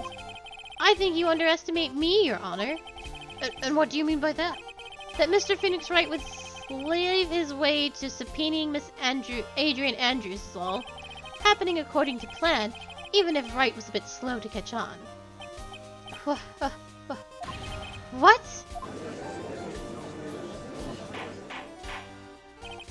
What is the meaning of your statement, Mr. Edgeworth? Miss Adrian Andrews is currently waiting in the prosecution lobby. She is the next witness. Everything was planned out in advance by that man? Somehow I knew there was no way Edgeworth would overlook Miss Andrews. Looks like this battle is far from over. Exactly. Very well. We will call the next witness. However, before we proceed, we shall take a 10-minute recess. Please prepare your witness in that time, Mr. Edgeworth. The court will now take a 10-minute recess. Thank God. I was like, holy shit, I can't continue. I need to... I don't have any time left. Oh, they... Oh, I'm so glad Edgeworth's back in court. And he's not beating me to death in a violation of pretty much a bunch of laws. So, that was a lot. I hope I never have to do Old Bag voice again. Because doing Old Bag and the judge at the same time is horrible. To me physically, emotionally, spiritually. I'm very damaged right now. I'm so glad Edgeworth is back. I love him very much. He's very good. He's a good boy. Thank you so very much for being here. That is the last Phoenix Wright stream of the week, but I will be back with more Phoenix Wright at 2 p.m. EST on Tuesday.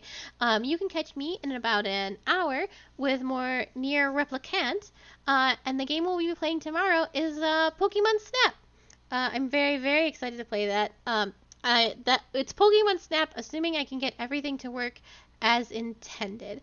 And if it doesn't work, then I will be playing something else. But I am gonna very much try and make that happen. So thank you. Yeah, I'm very excited. I've actually never played a Pokemon Snap game before. I never got to play the original one. So I bought Pokemon Snap last week, and it's been sitting, waiting for today. So thank you so very, very much for being here. If you're looking for more of me and what I do, or if you're looking for the original Phoenix Wright series that I did, you can find that on YouTube, which is linked below in my About page. I hope you all have a lovely afternoon, and I hope to see you soon. But I will be back in an hour with more Nier Replicant. Take care and goodbye.